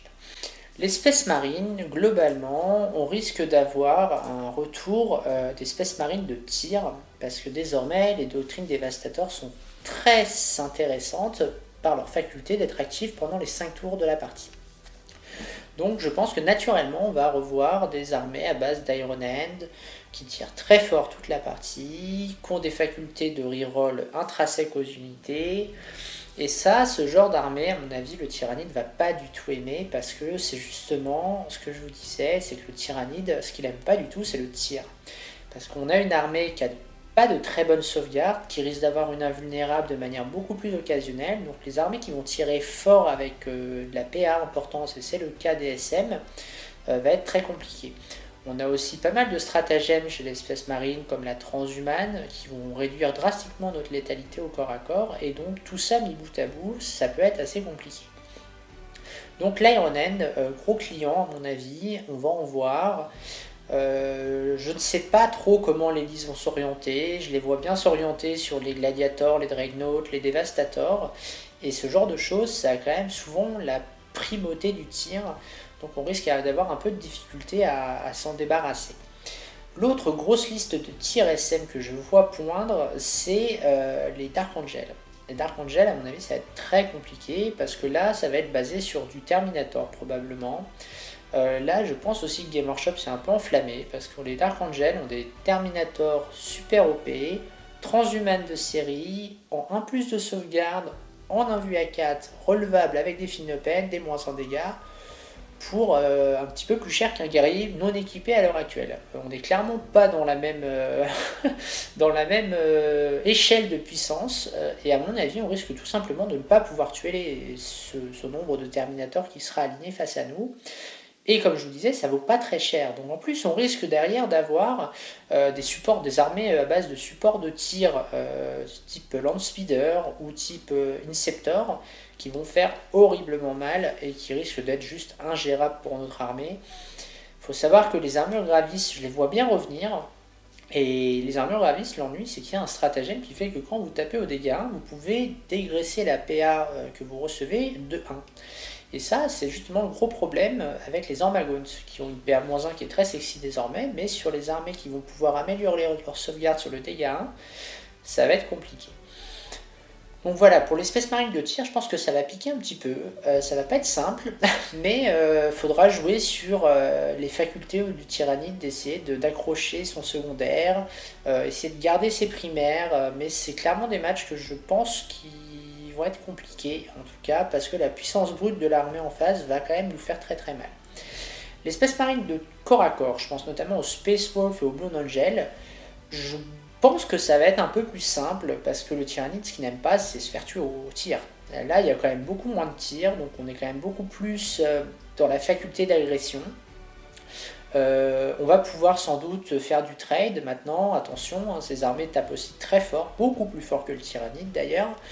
Donc il faudra vraiment avoir des trades précis, comme je vous disais, hein, le jeu Carnifex, je mets tout devant et puis je vais tanker et le retour de bâton va piquer, ça ne marchera plus du tout. Donc il va falloir jouer à la Genestealer, agresser chirurgicalement un endroit, essayer de soustraire le maximum du retour de bâton. Les Space Wolves ont notamment beaucoup de systèmes de fight last, donc ce qui vous impose de taper après lui, et donc clairement, si vous rentrez dans un pack de Space Wolf et qu'il vous tape avant, vous risquez de ne plus avoir d'unité pour vous taper. Voilà, il y a également le White Scar, qui est une armée qu'on va à mon avis revoir, parce que le White Scar a un très bon bonus d'armée, c'est un +1 dégâts sur toute l'armée, donc les griffes énergétiques dégâts 2, c'est pas agréable. Ça peut aussi advance ses charges avec toute l'armée, donc ça aussi ça va être des difficultés, enfin en tout cas une grande difficulté au tyrannide, parce qu'on va avoir du mal à agresser avant d'être soi-même agressé.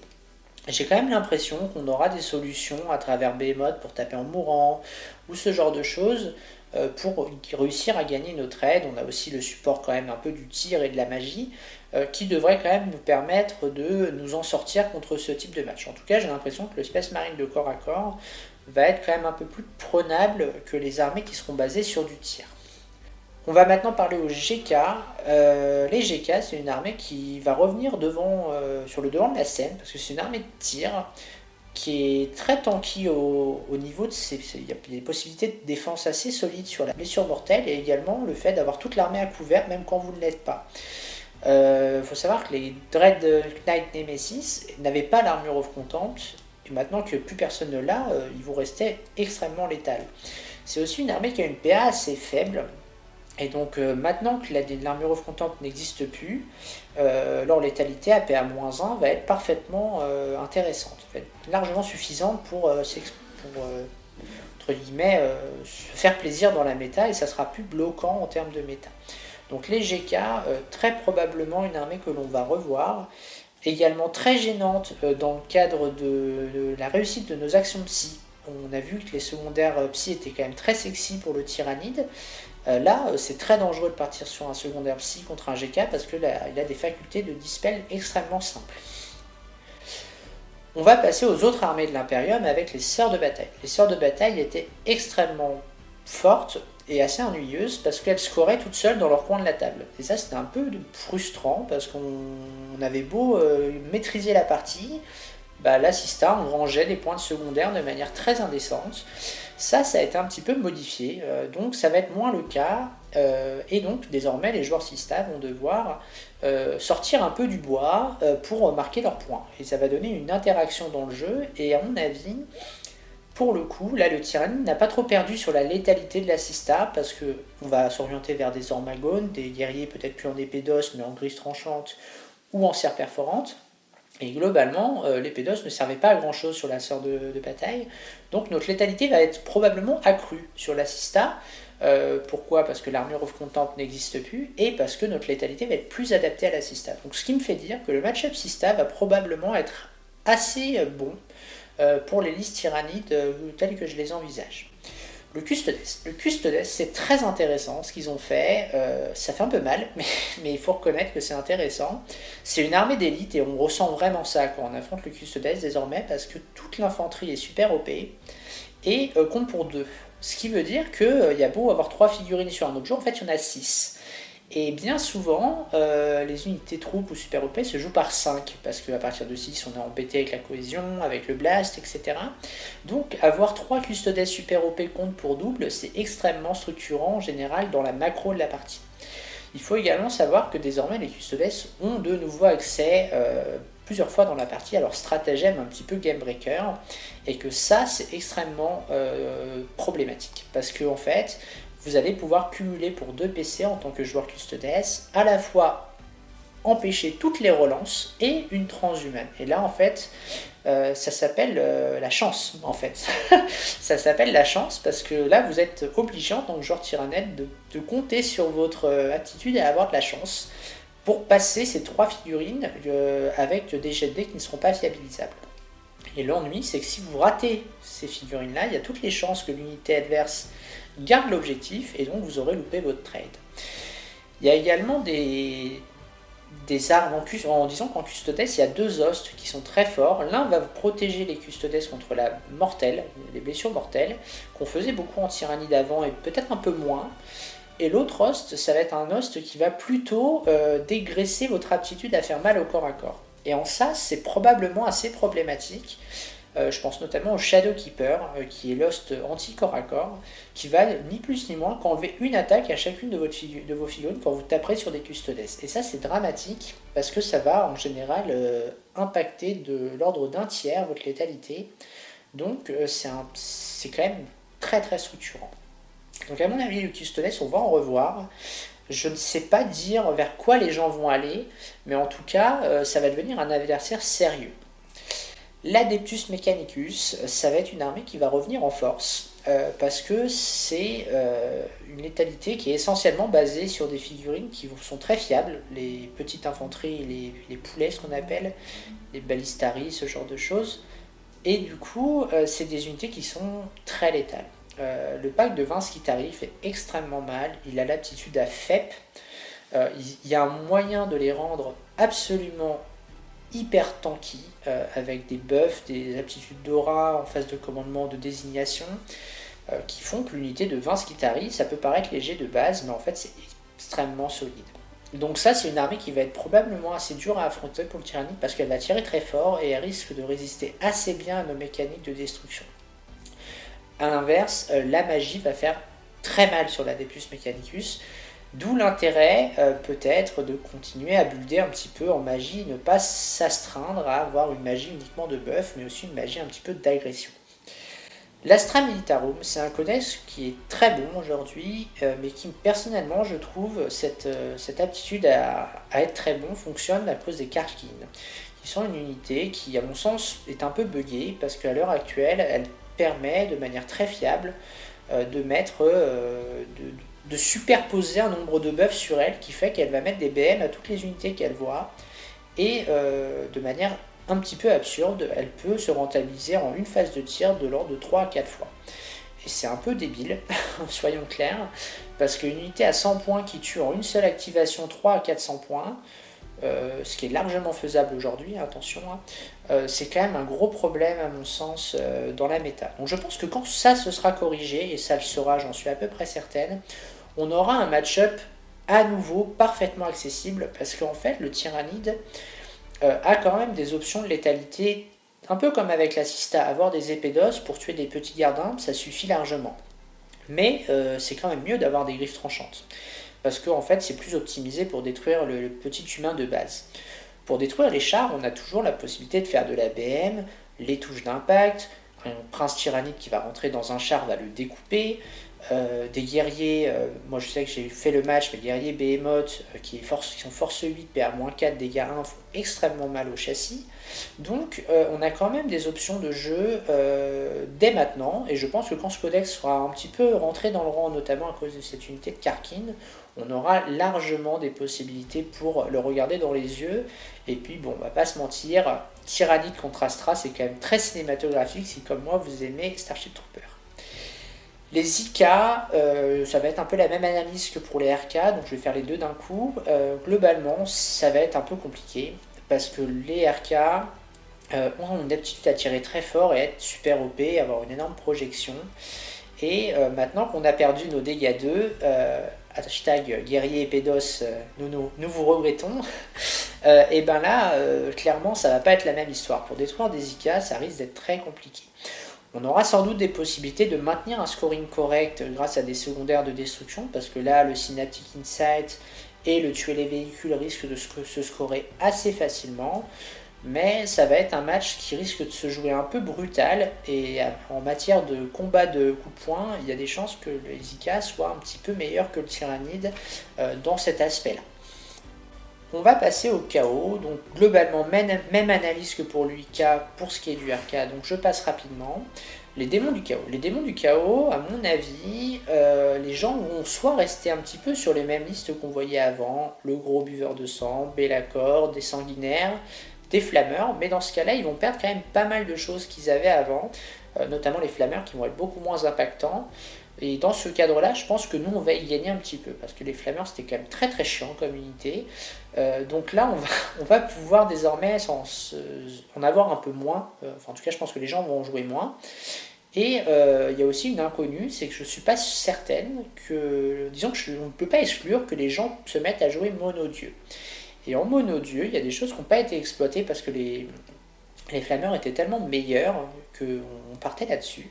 Mais il y a des constructions de listes en démon de Nurgle qui sont extrêmement pénibles, ou carrément en Tsench, où vous allez avoir des listes de tir, où les flammeurs risquent de garder une efficacité absolument rentable, malgré le nerf. Et donc je pense que ce type de liste, ça va être des matchs assez compliqués, parce que le démon a l'aptitude à FEP, et donc finalement à trade mieux que vous. Donc là j'avoue que je sais pas, j'ai l'impression que le codex démon est quand même un très bon codex, qui a quand même pas mal d'options. Donc maintenant qu'on a cassé le truc un petit peu indécent, il y a des chances que les gens se redécouvrent un petit peu leur codex et jouent des choses un peu plus subtiles. Et en ça, j'avoue que j'ai un peu de mal à voir comment les joueurs démons vont se retourner désormais. Donc là, je fais une analyse un peu partielle, parce que j'ai vraiment aucune idée en fait. J'ai vraiment aucune idée de comment ça va partir. Si ça reste sur des listes que l'on connaît à base de Be'lakor, Buveur, je pense qu'on va avoir du mal à gérer ces gros maintenant, notamment à cause de la perte des guerriers à dégâts 2. Mais on aura quand même encore des facultés avec les canons venins, ce genre de choses, pour faire du dégât. Les listes Gorgon, notamment avec le stratagème qui va faire toucher et blesser automatiquement sur des 5 et 6, va faire extrêmement mal aux démons. Donc je pense qu'on aura sans doute des choses à faire de ce côté-là avec le tyrannie. Les Space Marines du Chaos ont pris un petit peu des nerfs également, notamment la liste Bile, création of Bile, qui était extrêmement compliquée parce que en fait la personne tapait tout le temps quand vous la tuiez au corps à corps, donc c'était très compliqué. Maintenant que c'est nerfé de l'ordre de 50%, cette activation dans la mort, c'est quand même très difficile de faire un combat. Disons que le trade pour l'adversaire est beaucoup plus difficile parce que sur des jets de dés, il peut se retrouver à taper beaucoup ou pas du tout. Il y a aussi le fait qu'on va sans doute jouer désormais des unités un peu plus légères, donc en optique de trade. C'est-à-dire, j'accepte de envoyer mes 10 Armagones sur tes possédés ou tes Chosen, mais je sais qu'ils vont mourir à ton tour. Donc à la limite, qu'ils meurent à ton tour ou maintenant, c'est moins dramatique.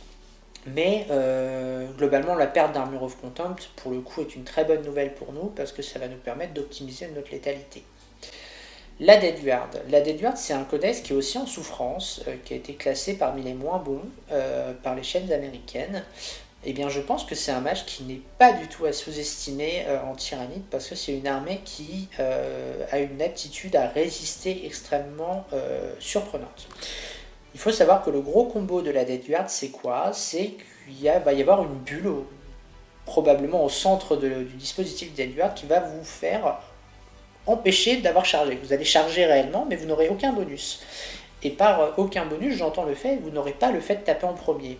Et quand vous commencez à avoir des unités Deadguard qui vont vous taper dessus avant que vous-même vous activiez, ça va quand même pas être la même rigoulade.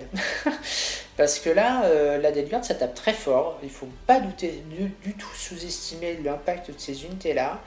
C'est très nocif au corps à corps. Le moins 1 dégât est également assez surprenant. Donc maintenant, on va peut-être moins jouer du dégât 2, mais quand même, il faudra faire attention. Et c'est une armée qui a quand même une faculté de tirer assez fort, que ce soit avec les Dreadnought Contemptor, ou même des Terminators avec des bolters passés en arme de la peste, qui peuvent devenir extrêmement surprenants. En tout cas, ça fera très mal à tout ce qui est Gaunt, tout ce genre de choses. Donc attention à la Deadguard, ne pas sous-estimer cette armée, parce que ça tape très fort et c'est assez solide.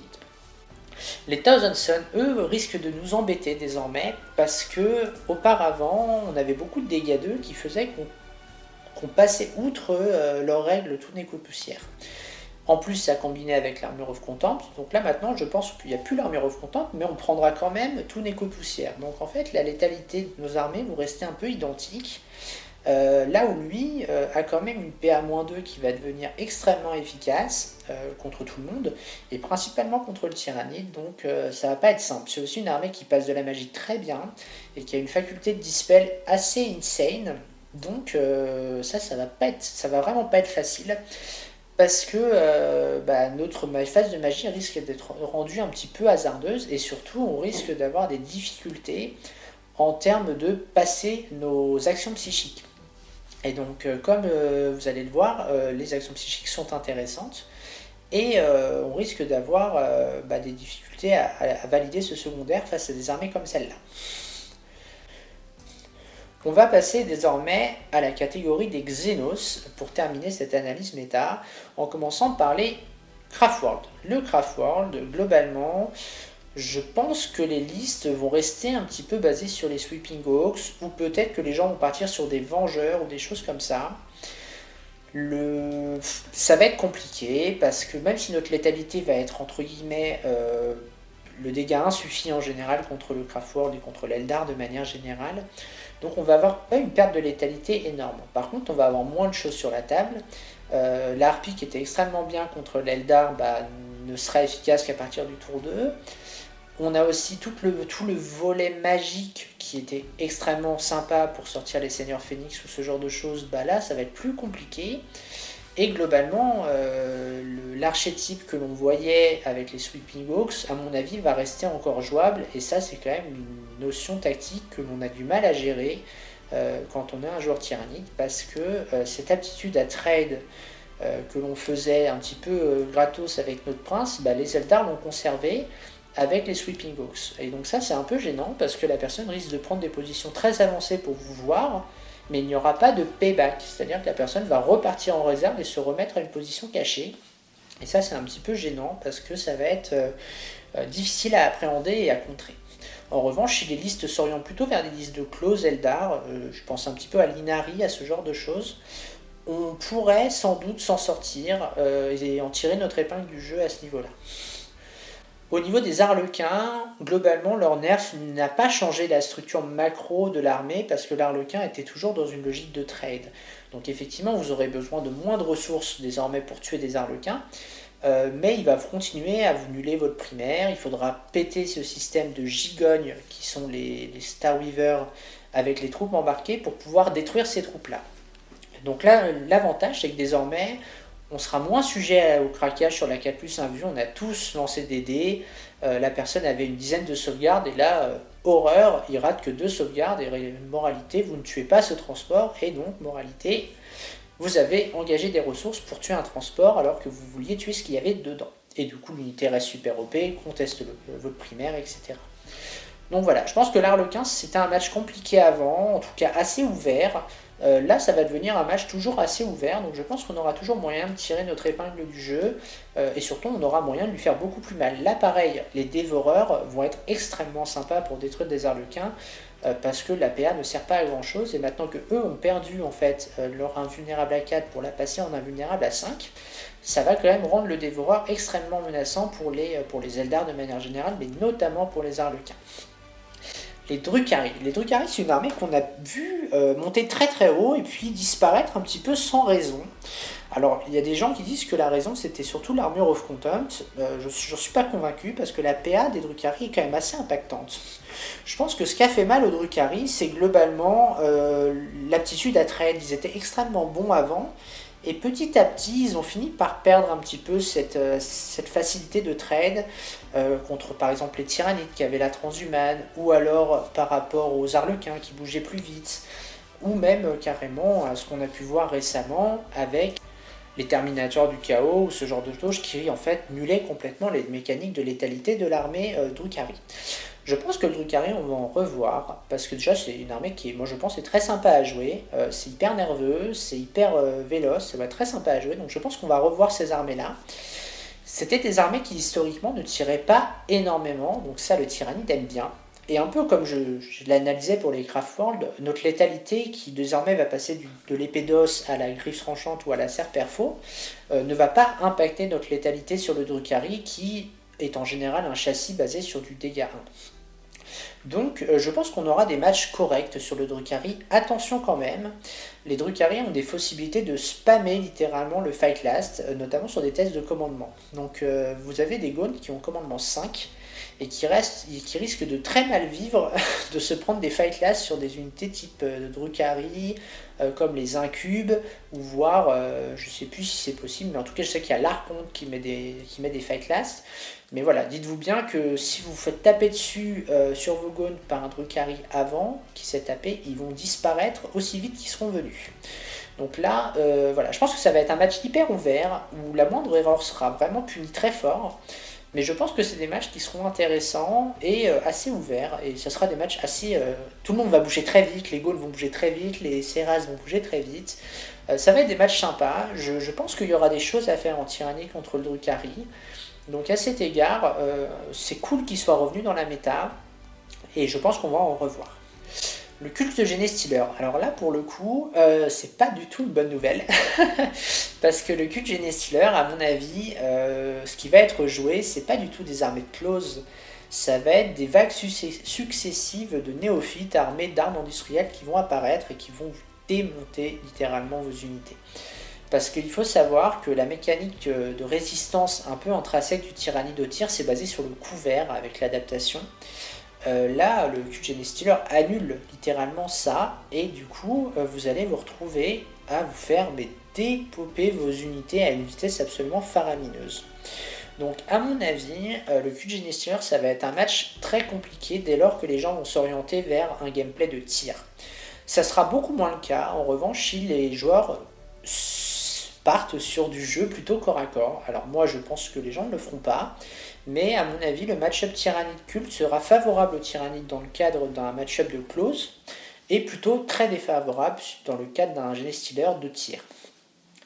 Les Nécrons, on va avoir globalement une armée qui s'est pas mal fait taper sur la figure, notamment sur sa faculté de scoring un petit peu aberrante, et le fait qu'on ne puisse plus comboter l'entièreté de l'armée super OP et un pré-mouvement au début de la partie.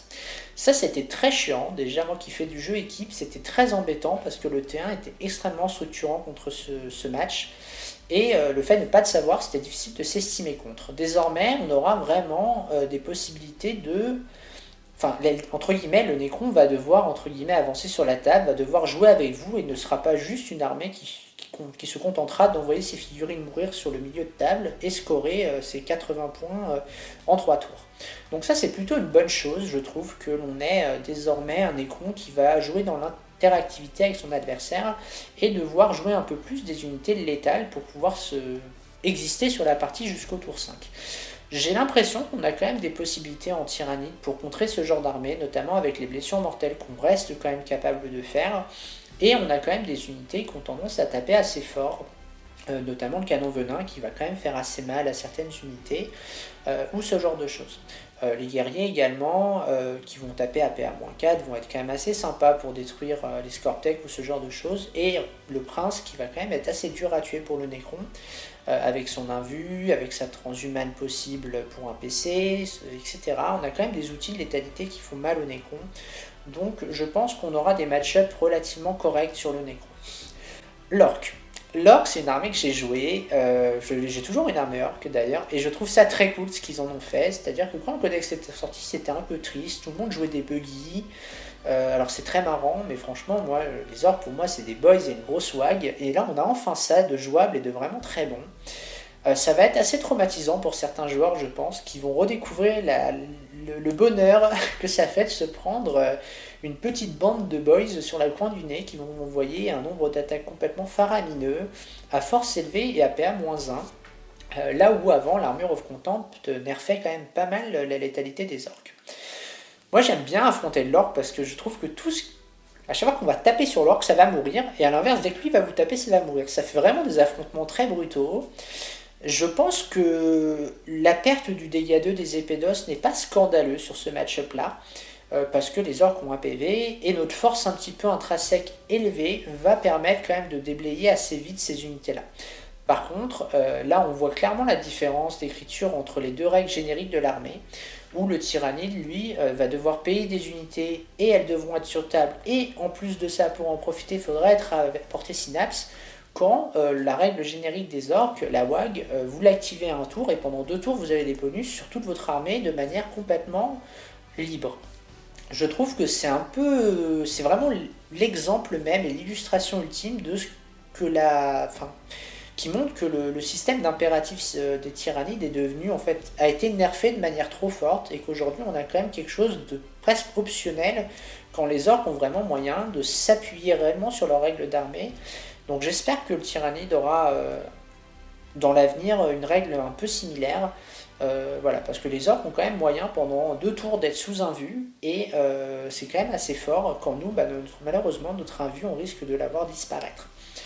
En tout cas, le match-up orc, je pense que ça va continuer à être très intéressant. Je pense que les gens vont jouer des boys, des storm boys, des commandos avec des kill rigs, et globalement, le tyrannide, à partir du moment où on a quand même la bonne idée de jouer des canons venin lourds, on risque de faire assez mal pendant la phase d'avancée des orques, et on aura une capacité létale qui sera quand même tout à fait pertinente sur les boys. Donc je pense qu'on a des matchs tout à fait ouverts avec le tyrannide pour éclater ce genre d'armée. Les taux, j'ai jamais trop aimé affronter cette armée. Je trouve que c'est pas marrant. Et là, le problème, c'est que je pense que...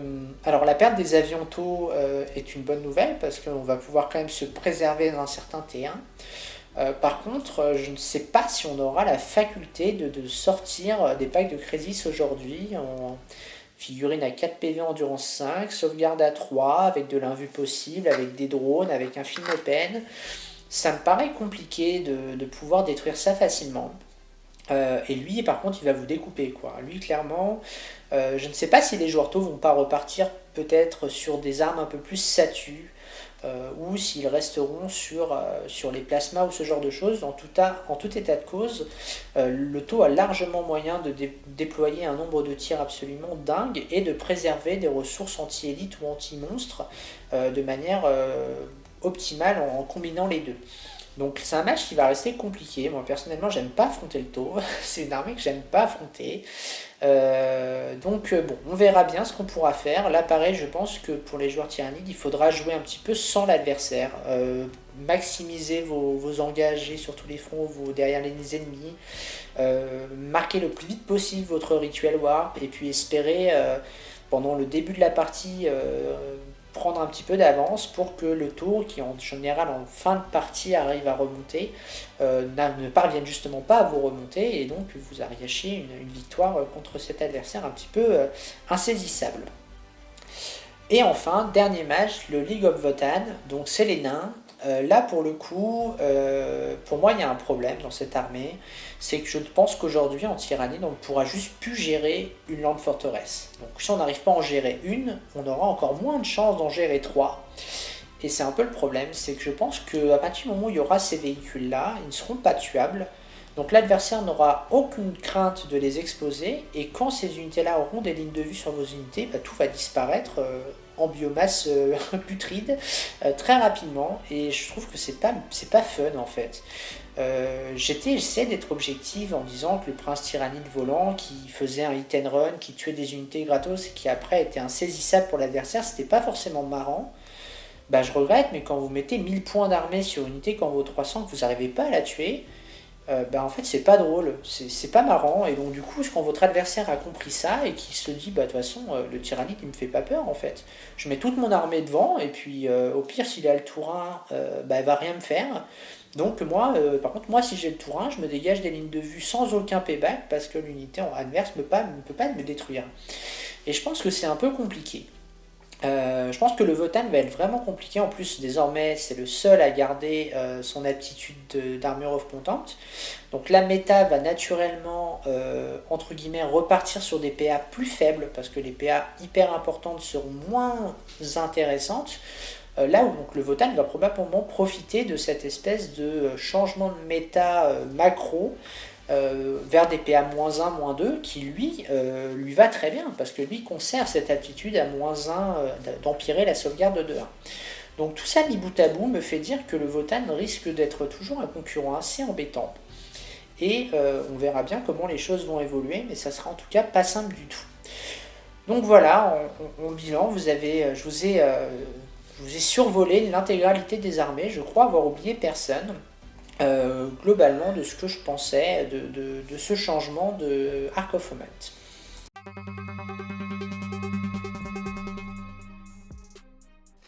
Et donc on va finir avec une conclusion. Donc globalement, moi je trouve à titre personnel que cet Arc of Moment est plutôt une réussite. Je trouve que c'est intéressant. Déjà, ça va permettre aux joueurs débutants de faciliter leur accessibilité au jeu à travers ce détachement unique qu'on n'a pas trop abordé ici. C'était pas vraiment le but de la vidéo. De toute façon, tout se trouve désormais sur internet sans aucun problème ou dans le chapter approve. Donc voilà, je ne me suis pas apaisanti là-dessus, mais la construction d'armées est beaucoup plus simple aujourd'hui. Donc ça c'est cool. Je trouve ça bien que des armées qu'on ne voyait plus reviennent un petit peu sur le devant de la scène. Alors pour certaines d'entre elles peut-être de manière trop importante. Mais voilà, en gros, si je dois conclure, ne vous n'abandonnez pas les tyrannides parce que l'armée est moins bonne aujourd'hui. C'est vrai, hein, je ne vais pas vous le cacher. Mais c'est aussi plus intéressant. Moi, j'ai fait plusieurs parties depuis cette évolution. Et force est de reconnaître que désormais, chaque partie est intéressante. Chaque partie vous fait vous améliorer parce qu'en fait, quand on joue en niveau difficile, entre guillemets, on est beaucoup plus attentif à des détails qui pourraient nous permettre de gagner un petit truc à ce niveau-là, ou de réfléchir à pourquoi choisir tel sort plutôt qu'un autre. Voilà. Donc globalement, moi je trouve qu'il y a vraiment des choses à faire encore. On a des secondaires qui sont quand même génériques, qui sont plus accessibles et qui demandent un peu moins de points qu'avant pour être en tout cas pour être réalisé. On a toujours les secondaires tyrannides, en tout cas pour le festin crânien, qui va quand même bien marcher. Les gens vont avoir tendance à jouer plus de personnages maintenant, parce qu'ils sont moins contingentés par le fait, ils voient le but de 4 QG par exemple, de partir sur 2 détachements. Donc à mon avis, on va voir des unités de type personnage un petit peu se multiplier. Donc tout ça, ce sera intéressant pour nous les tyrannides, pour les manger. Donc voilà, il n'y a pas de, ne vous arrêtez pas à ça. Jouez votre armée, essayez de trouver des builds. Et comme je vous disais tout à l'heure, la méta évolue et donc ce qui était recherché aujourd'hui, c'était de faire mal aux tyrannides. Il y a fort à parier qu'on va sortir de ce spectre de prédation et donc on va sans doute pouvoir exploiter de la létalité, du dégât un petit peu hors méta, et peut-être que la méta ne s'adaptera plus du tout à nous et donc on pourra trouver notre place là-dedans. Voilà, je vous fais un petit teasing de la prochaine vidéo. Ce sera une vidéo d'analyse de ma propre liste. Donc je fais un tournoi au mois de février, mi-février, au French Wargame Café. Et donc j'irai avec une liste tyrannide que je vous présenterai à l'occasion de cette vidéo. Et on parlera ensuite, probablement, je vous retise à nouveau la deuxième prochaine vidéo, ce sera probablement une analyse de ce tournoi-là, avec les match-ups que j'ai eus, ce qui a marché, ce qui n'a pas marché, ce que j'ai pu observer, etc. Donc voilà, écoutez, je vous souhaite une bonne journée, bonne soirée, et je vous fais des bisous, je vous dis à bientôt. Bisous les amis.